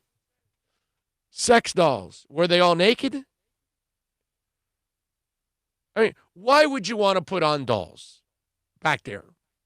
Okay, let me just tell people out there in these TV companies and everywhere else, don't pipe in fake sound. There's nobody there. So why would you pump in some sound? It makes no sense. It was awkward when you saw the highlights of the NASCAR race and there was nobody in the stands. It was kind of awkward. In the UFC, it hasn't bothered me whatsoever with no fans. It really hasn't. But what's going to bother me and what's going to make it look cheesy is if you're putting dolls out there and if you're pumping in fake sound when we know the people aren't real and the sound isn't real. And so now you are occupying people with a thought that they don't need to think about. Do you understand? I'm watching the game, the fight. Let me just concentrate on that. The announcers are breaking down the race, the fight, whatever it is, the game, you name it. We're focused on the game and the announcers. If all of a sudden you have fake crowd noise, we now stop watching your game, we stop paying attention to the broadcasters, and now we're talking to our friends going, hey, you see they got fake sound in there? Yeah, I know, that's so cheesy, this and that. And so now you're wasting time talking about that, and it has nothing to do with your broadcast. Now you've got fake people in the stands. So now instead of talking about this great play, we're talking, you see that? They got the mannequins. You see that mannequin over there? Hey, did you watch that one? That one's bald. Is that one really bald? Or is that blonde hair? Or is that white hair? Is it curly hair? Why don't they put cigars on them? And so now we've gone into a tangent. We're making fun of the mannequins. We're cracking jokes. Are they sex dolls? We're now tweeting about them as sex dolls. We don't care about your sport now. I'm just throwing common sense out there. That's all. Okay, totally joking. They got a bunch of the blow-up ones with helium in it. And when they score, they release them into the air. That's it. That's it. But you should have them tied to a string so that way they get released in the air and then you hit a button and then they get reeled back in for the next time that they score. Oh, okay. So you're not actually like having blow-up dolls land in people's front yards and stuff. Exactly. Yeah, I can see where that could be a problem. Yeah, there you go. I mean, but see, again, now we've lost it. Now we're joking about the dolls. We're joking around about the fake noise. You know what I mean? It's kind of like when you're watching a performance and you're trying to figure out if it's lip syncing or not. And now you're now tuned out to the performance. Now you're trying to, they're not singing? Oh, screw you. I'm done. Is that Mariah Carey or Memorex? Right, exactly. That's it. That's what you're doing. So that's, to me, you allow distractions into your sport when you're doing something like this. I don't know. It just doesn't make any sense. You know what it is, though? It's cheesy enough. You know, it's different. Even Harvick, after he won the race yesterday, he's like, man, I won the race, and there's no sound. Like, this is not good. We need the fans. We need you guys. Right. Why make a bad situation even worse and more Right. cheesy. Like, Right. Come That's on, what I'm saying. man. That's what I'm saying. You guys use your heads, please. Yeah. Flipside Fishing says, you guys are cracking me up with, oh, no, face and helium-filled sex doll celebrate. Well, I mean, it's true. And they all could look like Mr. Bill. And for those of you that don't know Mr. Bill, tweet, no. search Mr. Globo Bill. and Mr. Hand. Exactly. Alex Diaz says, laughing my ass out loud, the Marlins will put fake crowd sounds in there, and they get no fans anyway. Exactly. Are you implying that Marlins should have been using that tactic for the last 4 or 5 years? I mean, I'm telling you, the only way it works is what I was telling you. Now, it will cost a lot of money, and you're already losing your ass off, but you would have to hologram the fans in there. Like real fans sitting at home, but they're hologrammed in. And their image in the couch is the image that they see there. And then when they stand up and celebrate, that's kind of what you see. And that's the only way you would get away with it like that. So that way it's kind of real because they're really watching it on television. They're really reacting, and you're really transferring what they're reacting to live. Got a problem. What's that? You remember how during the draft, all the people from whatever team behind Goodell, we figured out, man, that's not live. Because imagine what people would be doing behind Goodell. If they were to do your idea, imagine people getting up and throwing the finger and all, you know. Yeah. Right, but that's why I'm saying you do it with season ticket holders. Like legitimate. So that there's a penalty if you act the fool. Right. You're eliminated. Right, exactly. Yeah. So that's what I'm saying. There's some repercussions. Yeah, that's the only, because you know as well as I do, there would be some dummies. Right, but that's why if you do it with hardcore season ticket holders, it won't happen. They care about their team. They have an understanding. Like, okay, they won't listen, it gets stupid. Like if you want to be here next week, don't be throwing the finger out or whatever, because then we'll kick you out and you'll lose your seat next year. You know, you can do that, and trust me, the average hardcore fan will never do anything to hurt their team. They don't. They don't want to do that. Tommy Italian, 305 for life, chiming in the second time today on Super Chat. Thank you, Tommy Italian, 305 for life, sir. I know that, dude. Where'd you get this? Super Chat. Oh, gnarly.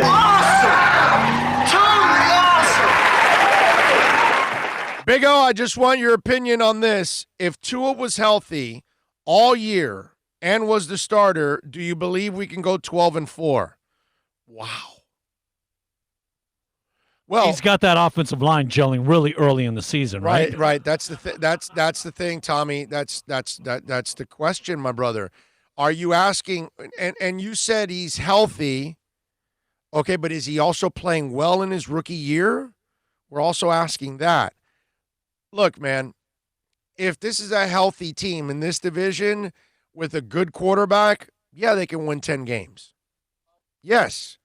But again, we're asking Tua to be healthy and to be good right from the get-go. And then what Bill mentioned, which we can't overlook, the offensive line has to play well. If they don't play well, how the hell is he going to do it? You know what I mean? So that's all these factors have to come into place. So, Tommy, if they're healthy, the line is playing well, Tua's healthy, and he's playing well from game one, which that's not going to happen. Yeah, if we're going to play that hypothetical, sure, they can win 10 games.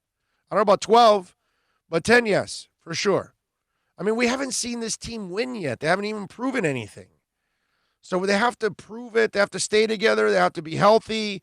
So there's a lot of things that have to come into play, even for your hypothetical to kind of work out.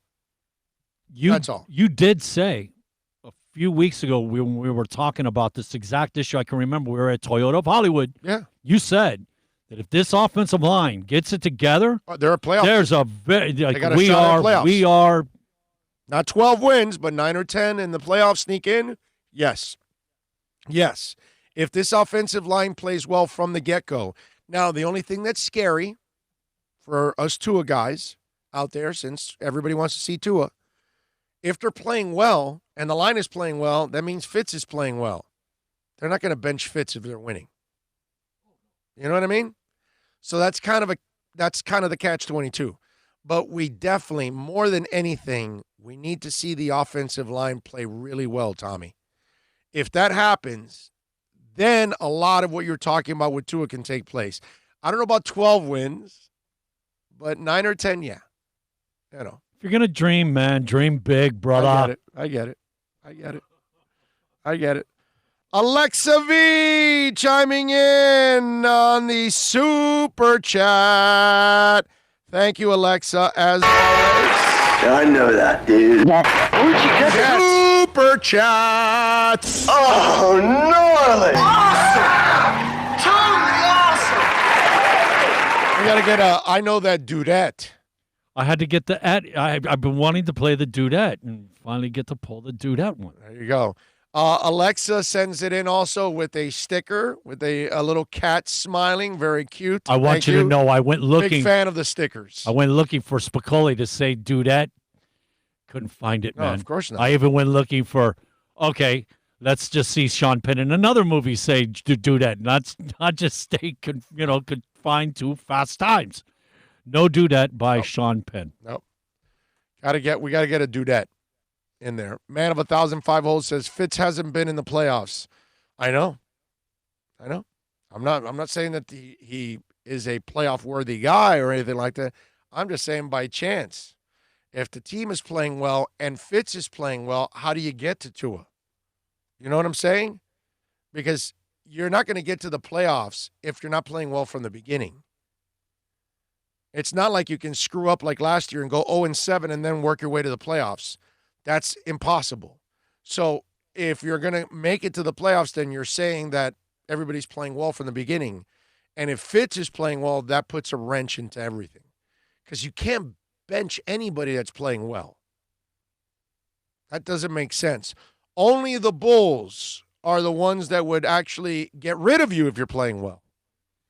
In fact, at the Bulls, they get rid of you if you win championships. You know. And I swear to you, I keep thinking, man, I hope this is what happens to Belichick. Dying to start without Brady, dying to start a new thing with Brady, and you never start anything. Jerry Krause was dying to start over from Jordan, and he got his chance, and he did nothing with it. I just wonder if that's going to happen to Belichick. And I'm going to laugh my ass off, and I'm going to enjoy it because I know our Dolphins are going to dominate this division coming up. But I got a question.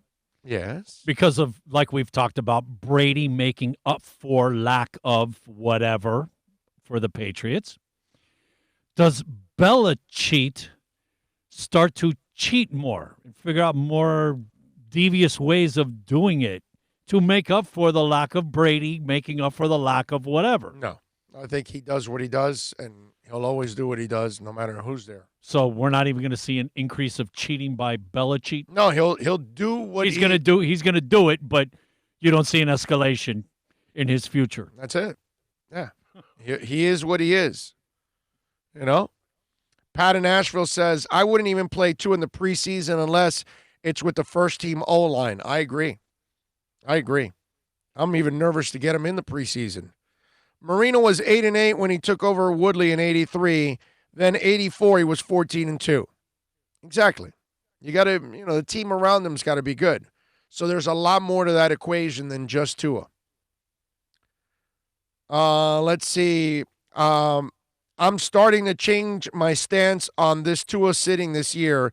We can't baby him. If he's healthy, then we should play him. That's what Tommy Italian says. Yeah, but my brother, healthy is being able to take a hit on that on that hip. And you got to figure if he had surgery in late November, it could be healed enough for him to run around a little bit and throw, but I don't know about taking a hit. So that's where you gotta be really careful, Tommy.